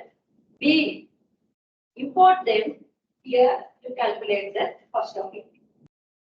In the cost of equity also, investor or the shareholders required rate of return is same as the company cost. But in the debt capital, investor required rate of return is not same as the company cost of equity because of the tax shield, because of the tax advantage. But in the preference shares, preference shareholders require rate of return same as the company cost of preference shares. In the equity also, equity or the shareholders require rate of return same as the company cost of equity because there is no any tax in this one. So now let's see these three methods or the models and see how to estimate cost of equity. So I'm starting with the dividend growth model. Nothing new again. In the valuation, we apply this dividend growth model under what kind of situation? In fact, we apply this dividend growth model or constant growth model, or we call Gordon model, to calculate the intrinsic value of the equity or the ordinary shares in a situation like which dividends are growing at constant rate for a future, for an indefinite period. So you remember the formula when the dividends are growing at a constant rate for a possible future. So value of the equity share is equal. Value of the equity share is equal. Next period dividend divided by required rate of return minus constant growth rate. This model we applied in the valuation. So same model we simplify here to calculate this. This is the shareholders required rate of return. So here shareholders or the investors required rate of return. Now here our cost of internal equity, cost of equity. KS we are using here in this PowerPoint. I have used KS to indicate the internal cost of equity. KE to indicate the cost of external equity. In the textbooks, we are using different symbols, letters. Don't worry on that. Just take the concept and see how to calculate that. So here we can apply dividend growth model, constant growth model to calculate the cost of equity. So here you have to simplify this formula to this simple rate of return. So then required rate of return is equal D1 divided by value for the price plus same thing we applied in the valuation. We are using here to estimate the cost of equity. Why? When you calculate here intrinsic value, this is investors' required rate of return. Shareholders, common shareholders require rate of return.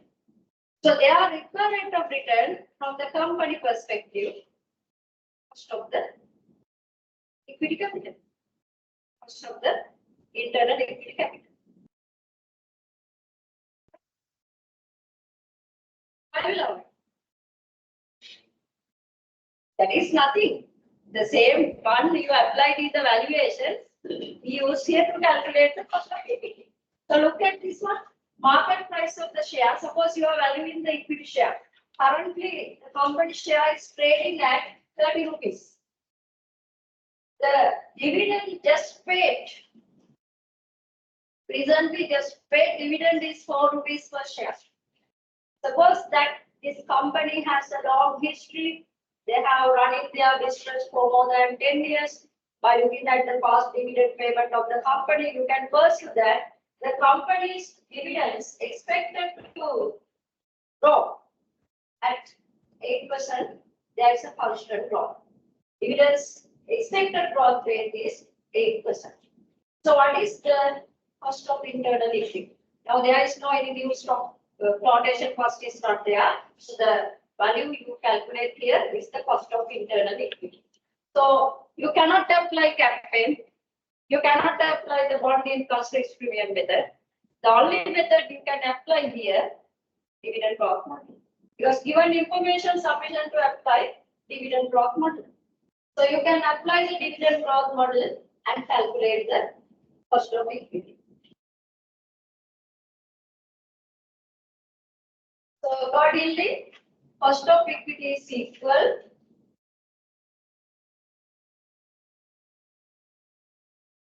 just paid dividend. Just paid dividend. What is this? D1 or D0? D0. Just paid, recently paid dividend, that is D0. So then you have to work out D1. So D0 is 4 rupees, then D1 is equal, dividends are growing at a constant rate of 8%. So this is into 1.08 divided by price is given 30 plus growth rate. Growth rate is 8%.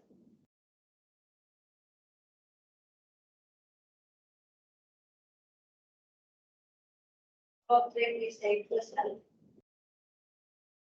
What is the value? 22.4%.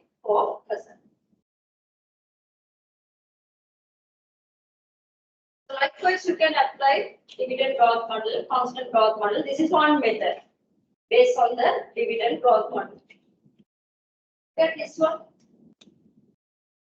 Somewhere on the tutorial question again. Company's common stock is currently trading for 163 rupees per share. Stock is expected to pay dividend 350 at the end of this year. Currently trading for 163. Here, the stock is expected to pay dividend of 350 at the end of this year, and the dividend is expected to grow at a constant rate of 8% per annum for the unforeseeable future. How much is the cost of common equity? This is one from your tutorial. How much is the cost of common equity?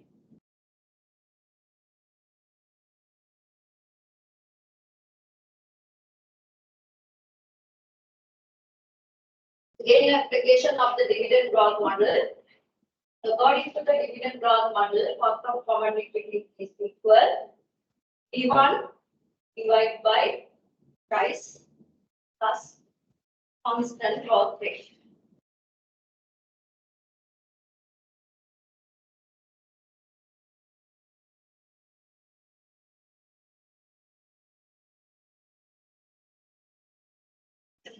First of all,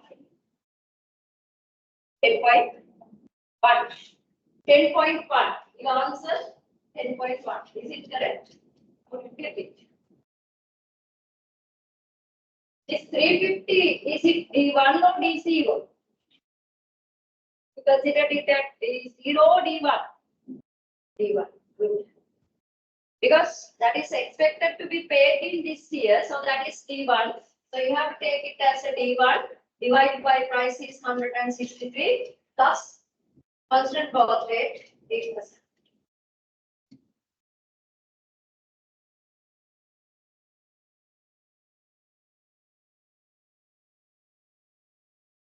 Now here,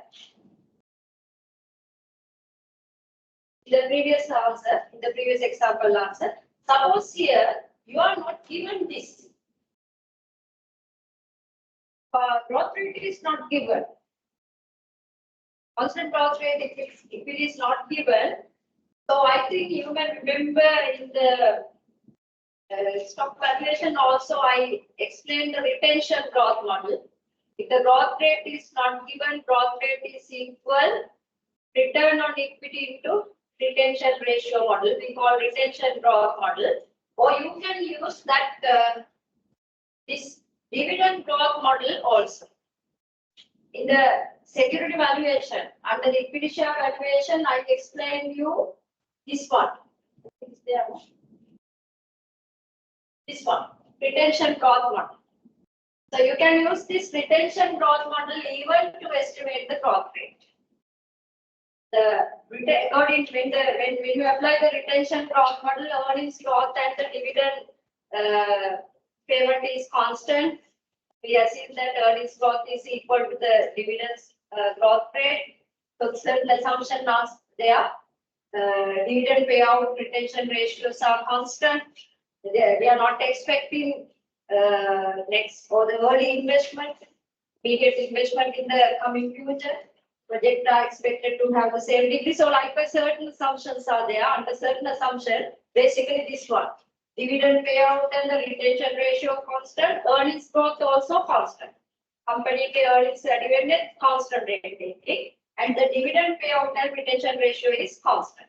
So if such is happening in the company, you can apply this retention growth model. As I remember, I explained this. Security valuation formula derive. So you can apply this one, retention growth model, or you can go to this one. We call dividend growth model. If the growth rate is not given, so you can go to this dividend growth model to calculate the growth rate. So according to the dividend growth model, growth rate is equal dn divided by d0 square root of n minus 1. How this formula is coming?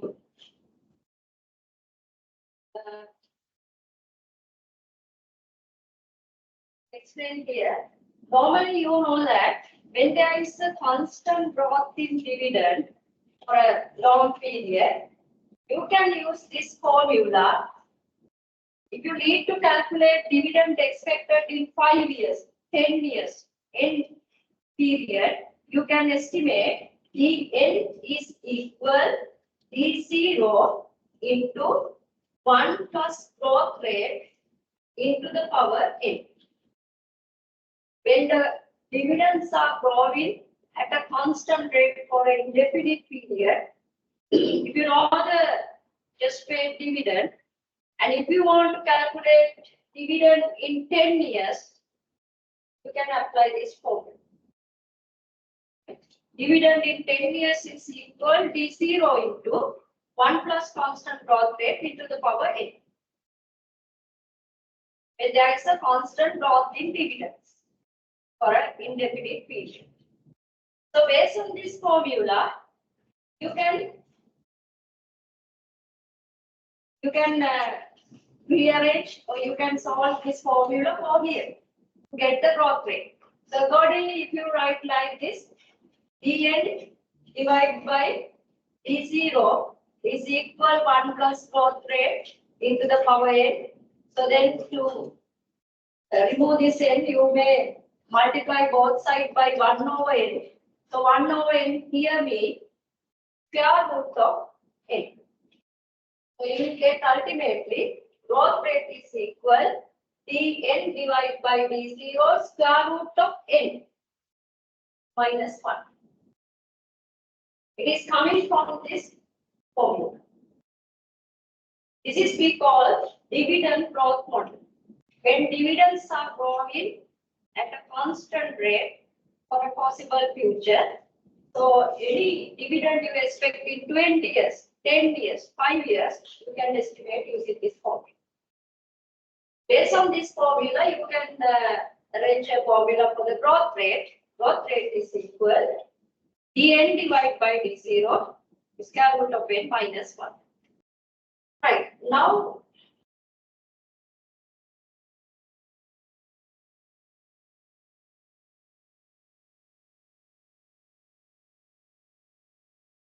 here either retention growth model or dividend growth model you can apply. Remember, normally when a company after with 10 years, 10, 15 years history, so they are reaching to their maturity in their life cycle. Normally, company has their life cycle. Startup, development, startup, early growth, rapid growth, maturity, saturate point, decline. So likewise, there is a life cycle. So according to the empirical words or the scholarly argument, it says that when company is operating for 10 years life period, so they are reaching to the maturity and they are starting to pay dividend at a constant rate. So there is a such base. So therefore, for a company with a life of more than 10 years, you can apply dividend constant growth model to calculate the growth rate on that theoretical background. Right. Did you get it? That point. Then you can go to the annual report. You can look back the dividend payment for the past 10 years, 5 years. If it is a company with a 10 years history, life, so then you can apply this dividend growth model to calculate their growth rate in the dividend by looking at the annual report data, dividend per share information. Say you are given 5 years dividend. Yes, 5 years dividend of the Sunshine PLC like this. Company has paid dividend for past 5 years like this. 1.1 rupees, 120 rupees, 135, 140, 155, so likewise. Dividend per share. So how much their growth rate? Dividend growth rate. Estimate the dividend growth rate for Sunshine PLC.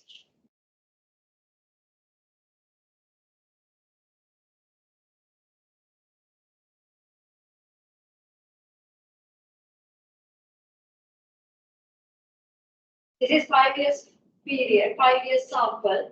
So you can take 10 years, 20 years, so likewise. So you are given here 5 years.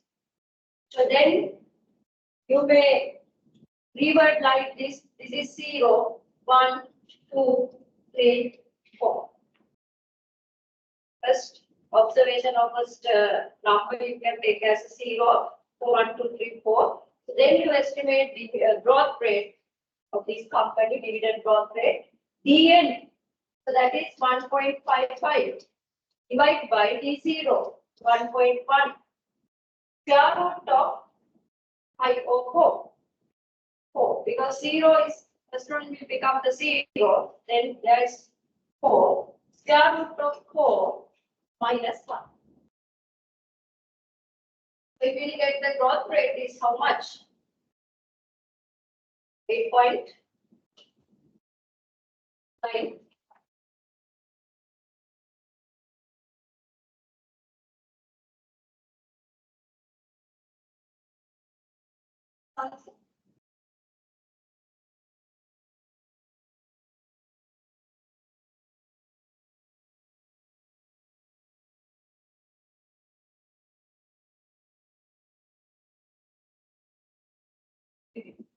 Here, not the normal square root, right?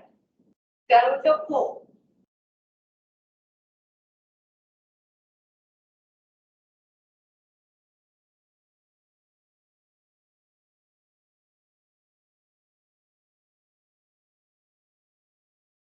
If growth rate is not given, you can apply this dividend growth model,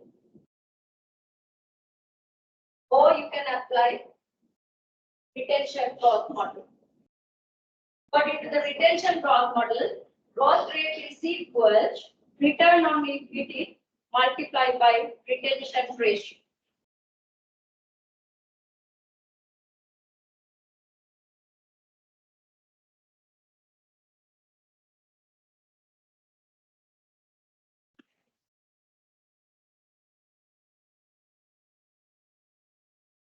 Previous calculation, you didn't get the answer. Actually, there are 5 years. Huh? I think there are 5 years into 22. Yes, it's fast. Here, 5 years. They have issued a 1.1 reduction in India. So, why they are taking after 4? 1.55. So then your function is what? They are getting a 4 under the square. Yeah. So when you apply this here by using past dividend information, we are calculating growth rate of the dividends of this company by applying this dividend growth model. So according to the dividend growth model, this is the growth rate. Growth rate is equal to in 5 by d0 square root of n minus 1. So if you have 10 years observation, so first one you rename as the 0. 0, 1, 2, 3, 4, 5. So the 10 become 9. N is 9. So now here you have 5 years dividend per share. So you say this is 0, 1, 2, 3, 4. We have only 4. So then when you apply this one to this dividend growth model, the N here for 1.55. This is 1.55. D0 is 1.1. Square root of not 5. N is 4 minus 1. And get the Yeah, from this answer, you have to deduct the 1. Then only you will get this answer, 8.95. Okay. Then what they are, 10ක් දීලා තිබුණොත් ඒ පළවෙනි එක 0. ඊට පස්සේ 9යි එන්න observation. When you apply this dividend growth model.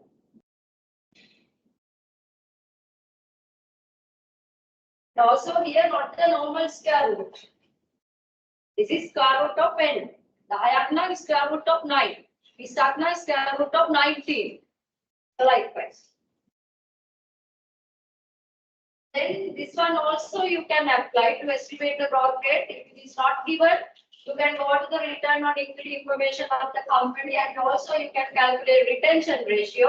So then multiplication return on equity on the retention ratio again is equal to the approximate growth rate of dividend.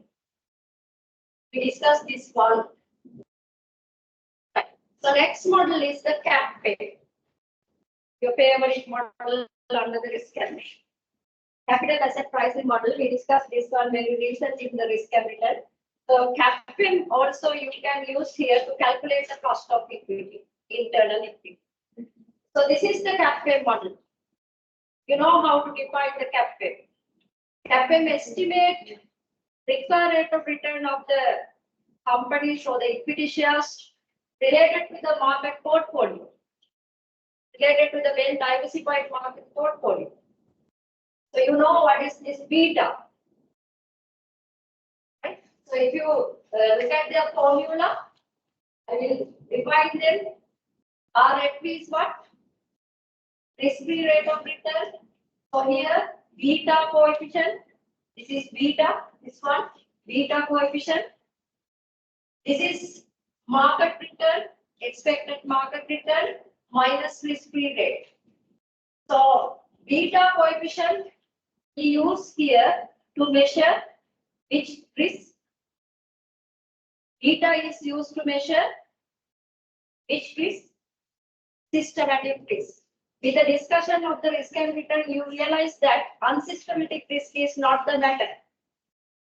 Unsystematic risk is not the problem, because if you are a rational investor, by constructing a well-diversified portfolio, unsystematic risk you can diversify it away.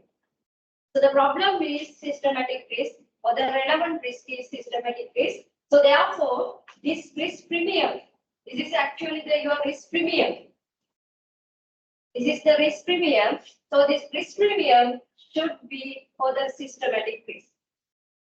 With the CAPM, using the beta coefficient, you can work out a risk premium relevant to this systematic risk level. In this formula, you know that difference between market return minus risk-free rate, we define as what? Difference between market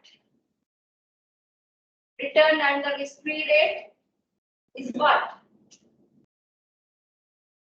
This is what? Market risk premium.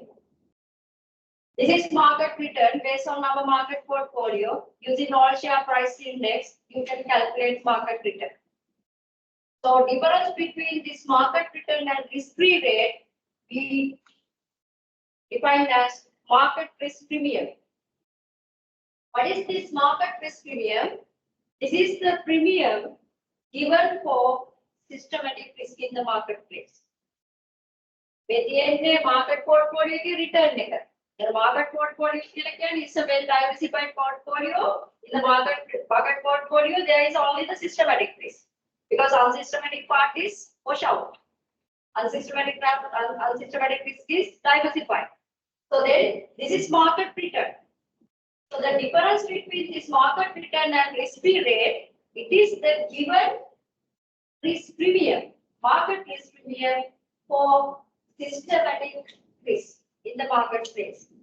Or if I say further simplified, this is the premium given for unit of systematic risk in the market.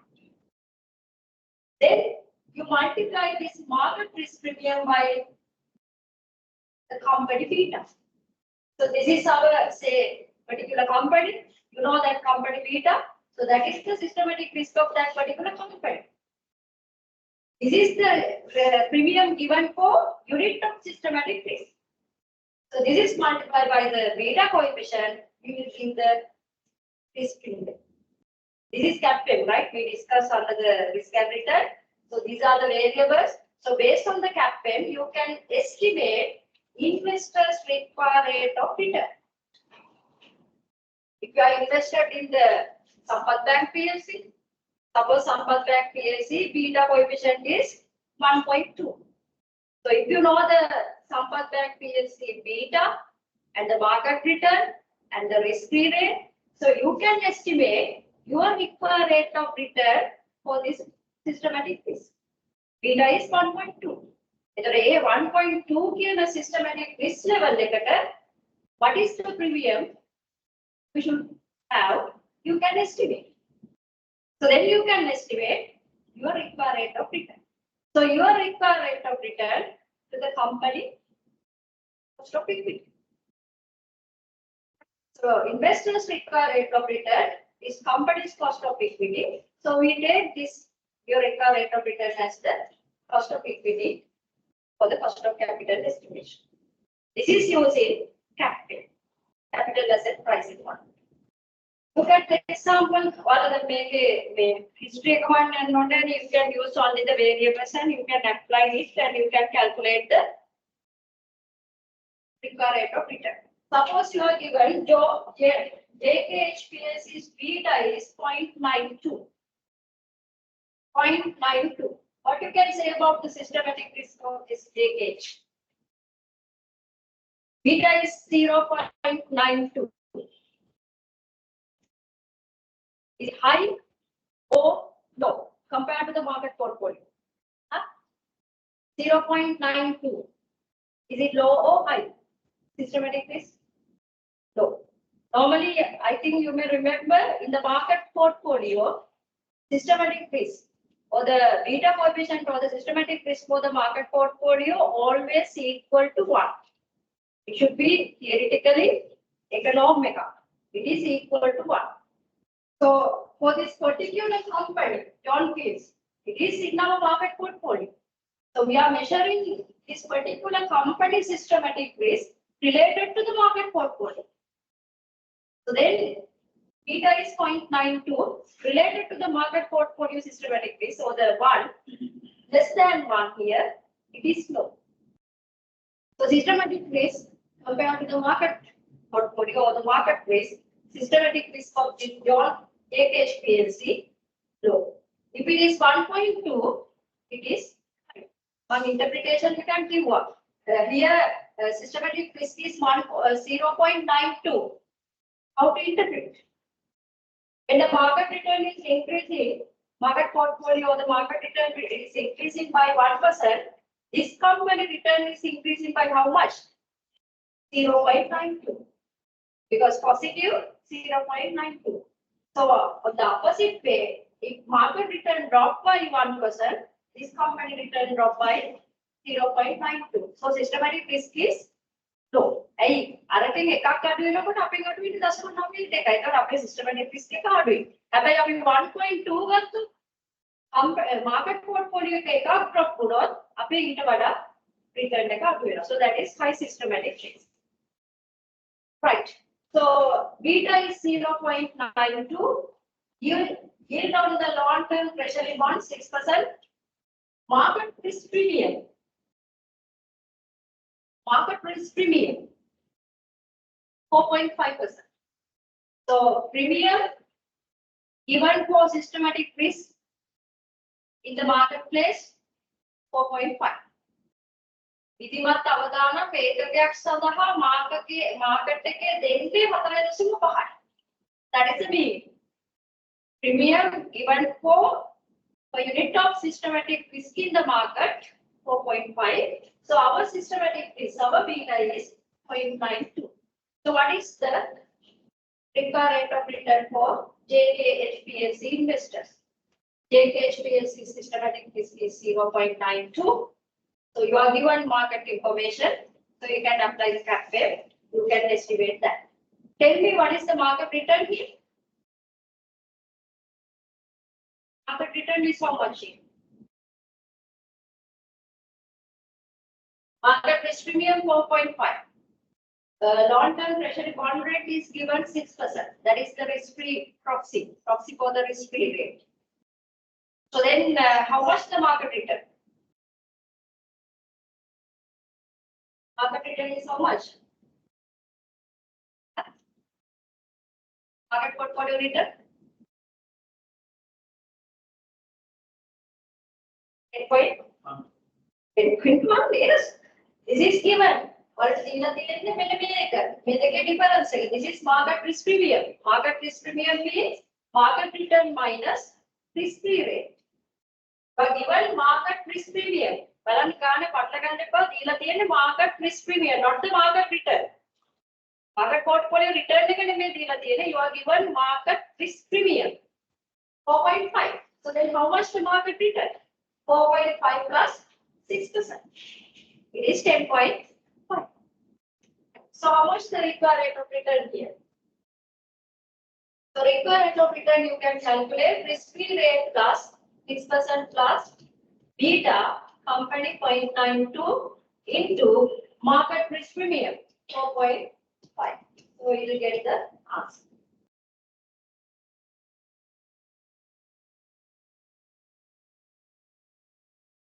What's the answer?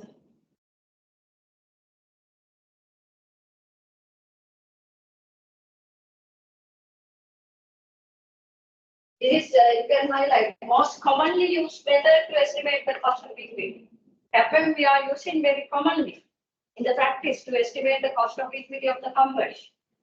For the listed company, you can apply the CAPM because you can estimate beta, SML, CML, risk-free rate, everything you can estimate by looking at the market. So what is the answer? 10.14. So this is the JHPSC investors required rate of return. Okay. For this risk level, this is the risk, systematic risk of the JHPSC. For this risk level, this is the investors required rate of return. So this investors required rate of return from the JHPSC's company perspective, it is our cost of equity. It's our cost of equity.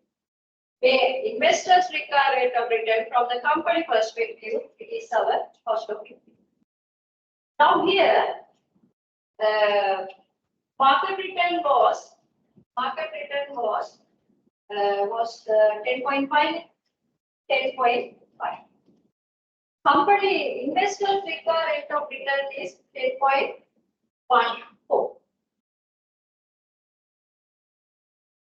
Okay. This is the market portfolio return, 4.5 plus 6%. This is 10.5. This JHPSC investors require rate of return is 10.14. I'm asking a question. Why here JHPSC investors require rate of return is less than the market return? Market portfolio return is 10.50, 51 is 10.5. But this JHPSC investors require rate of return 10.14. So it is less than the market portfolio return. Why that? Yes, because of the systematic risk. In the market portfolio, always beta is 1. So compared to the 1 here, systematic risk is 0.92. So this company systematic risk compared to the market portfolio is less. So then their required rate of return compared to the market, automatically you can see it is low. Right? So likewise, you can identify the relationship. So this one. This is the application of both, I think, CAPM and the dividend growth model.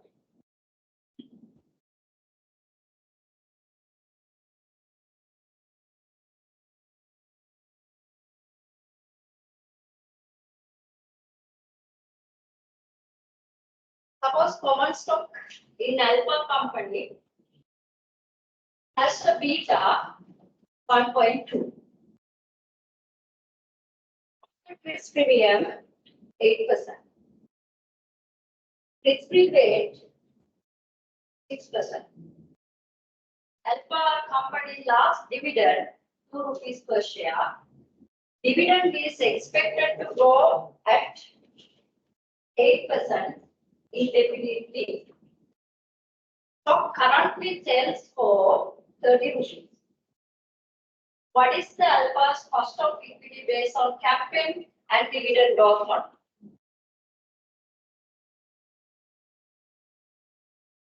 Can you apply both CAPM and dividend growth model?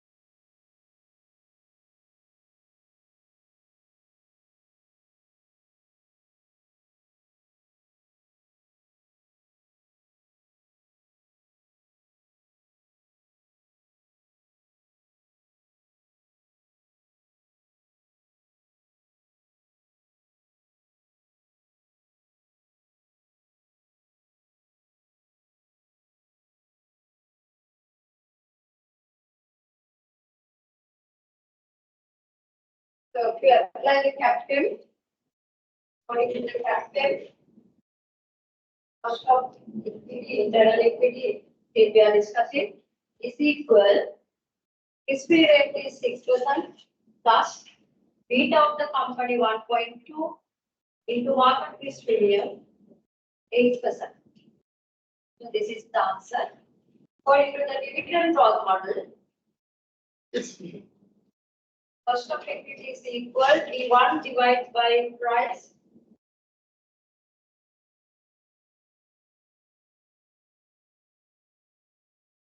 Price plus constant growth rate. Recently paid dividend is given.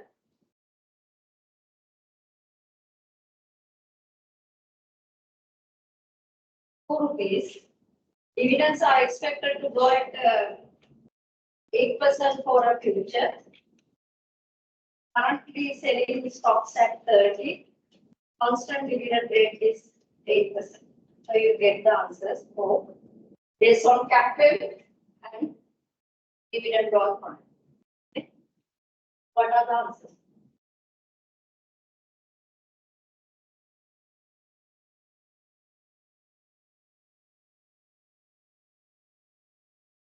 $50.4, $50.6, so you get the right list. Look at here. For this example, here market return, market portfolio return approximately 14%. Market portfolio return or the market return here. This is market risk premium. No, you are given market risk premium, so approximately 14%. So in this alpha company, investors expecting more than the market return here because of the high systematic risk.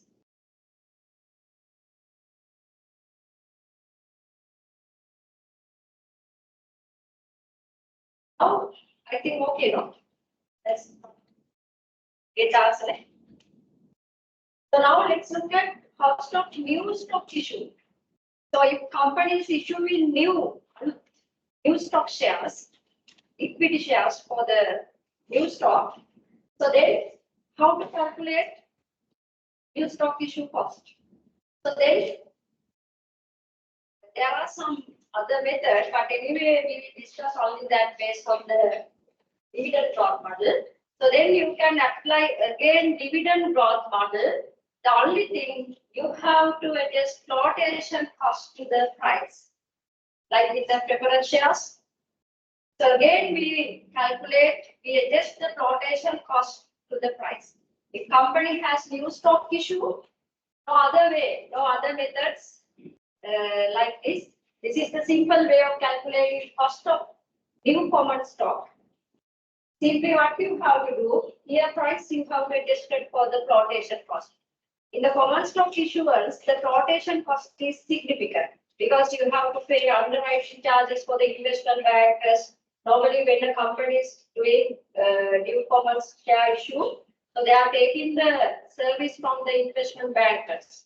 So we have to pay some high amount, high commission to the investment bankers as underwriting fee, advisory for the advisory function. So some legal charges, documentation charges, so like a certain cost will be there. That is very significant. So therefore, when there is a new stock issue, new equity share issue, all these issuance related costs we categorize or we calculated as a flotation cost. You will present it as a percentage on price. So that is how we adjusted for the pricing current market price, like in the preference shares. So that's all. Then again, we are applying the dividend growth model. So only thing, the price after flotation cost you have to consider. Right? Suppose in the previous example, I think market price of the share common stock is 30. If additional shares are issued, there is a flotation cost of 12%. D0 is ₹4. Estimated constant growth rate is 8%. So what is the cost of new common equity? So you cannot apply capital. You cannot apply bond yield plus risk premium method. Only thing you can use is the dividend growth model while adjusting price for the flotation. So if you apply this here, D1 is you can calculate 4 into 1.08 divided by price 30, but you cannot take 30. This is gross price. You have to adjust at this 30 for the flotation cost. So after flotation cost price, so the net price we have to consider 1 minus 12%.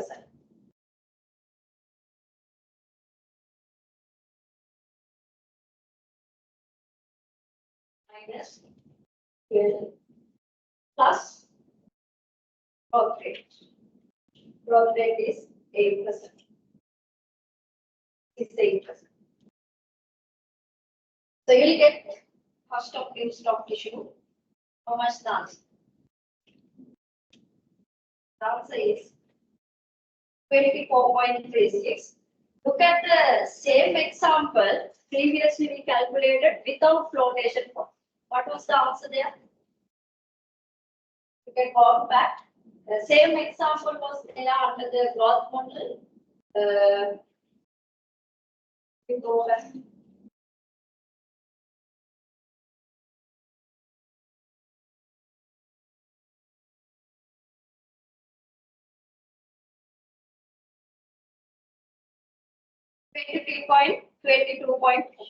Now, when new stock is issued in the flotation cost, you can see now the cost of equity is increasing. Now it is 24.36. This is because of that issuance cost or the flotation cost. Now it is 24.36.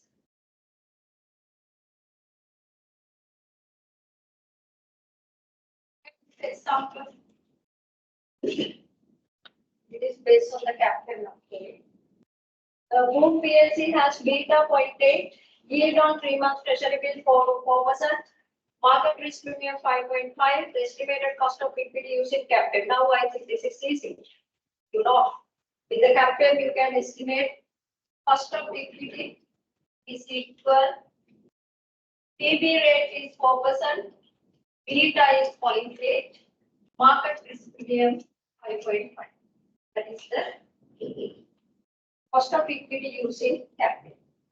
When new stock issue is there, you cannot apply the capital because there is no any place to adjust the flotation cost to the capital. Normally, in the textbooks, you can see when the new stock is issued, we are using dividend growth model. What is the answer here? 8.4. 8.4 will be the answer. So now the next method is bond yield plus risk premium method. So we discussed capital, dividend growth model. So the last one is bond yield plus risk premium method. This is very simple method. That capital dividend growth model you can apply to the company which pay dividends, and also you can apply capital if they are listed. If you can estimate the beta, right? You can apply capital if you can estimate the beta. To estimate the beta, this particular company should be a listed company. It should be in the market portfolio. If it is an unlisted company, private company, so how to estimate the cost of equity for the unlisted company? So then for that type of company, you can apply the bond yield plus risk premium method. Simple logic here. That this normally for the equity shareholders are taking high risk than the bond holder. So therefore, their required rate of return should be greater than the bond holders' required rate of return. So on that logic, on that base, this bond yield plus risk premium method is coming. So then cost of equity is equal long-term bond yield, that is based on the debentures you can calculate YTM. So that is the bond yield. So on that you have to add some risk premium. For what? For the additional risk that equity shareholders are taking. Because they are taking high risk. than the bondholders. So therefore, the very simple logic here, equity investors bear high risk than the bondholders. They expect high return than those on the bondholders. On that basis, they say that bond yield should add some premium to calculate the cost of equity on that basis. But remember here this risk premium is not same as the market risk premium we defined earlier in the capital. In the capital, that is market risk premium. Different between the market return and the risk premium. Here, risk premium is not the same as that market risk premium. Here, risk premium is mean. This is actually the difference between risk premium in the bond yield plus risk premium in the equity is between the cost of equity and cost of debt of the company. Now, for the unlisted company, you are estimating cost of equity. So, what you have to do, you can identify probably, suppose that this particular company in the hotel industry. So, from the hotel industry, you can identify this risk premium. How? By using this difference between cost of equity and cost of debt. There are listed company, the cost of equity, cost of debt, difference. So that is the risk premium. This is very subjective method, right? So we take this difference, cost of equity and the cost of debt as the risk premium of a listed company. So this risk premium we add here for the say bank loan interest. If you have a bank loan, so that interest we add this risk premium. So that is we are taking as the cost of equity. This is very subjective method. This you can apply to the non-public trading company like private companies. So based on this risk premium, you can add it to their long-term interest rate. So that is considered as the cost of equity for that company. Very subjective method.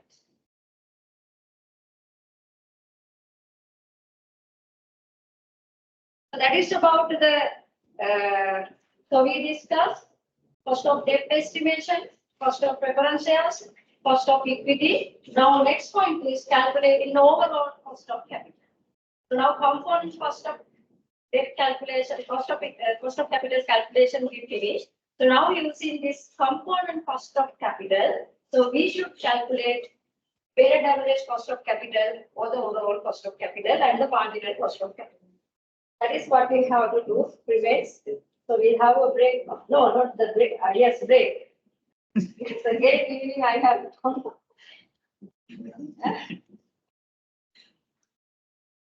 We have a 30 minutes lunch break. Good.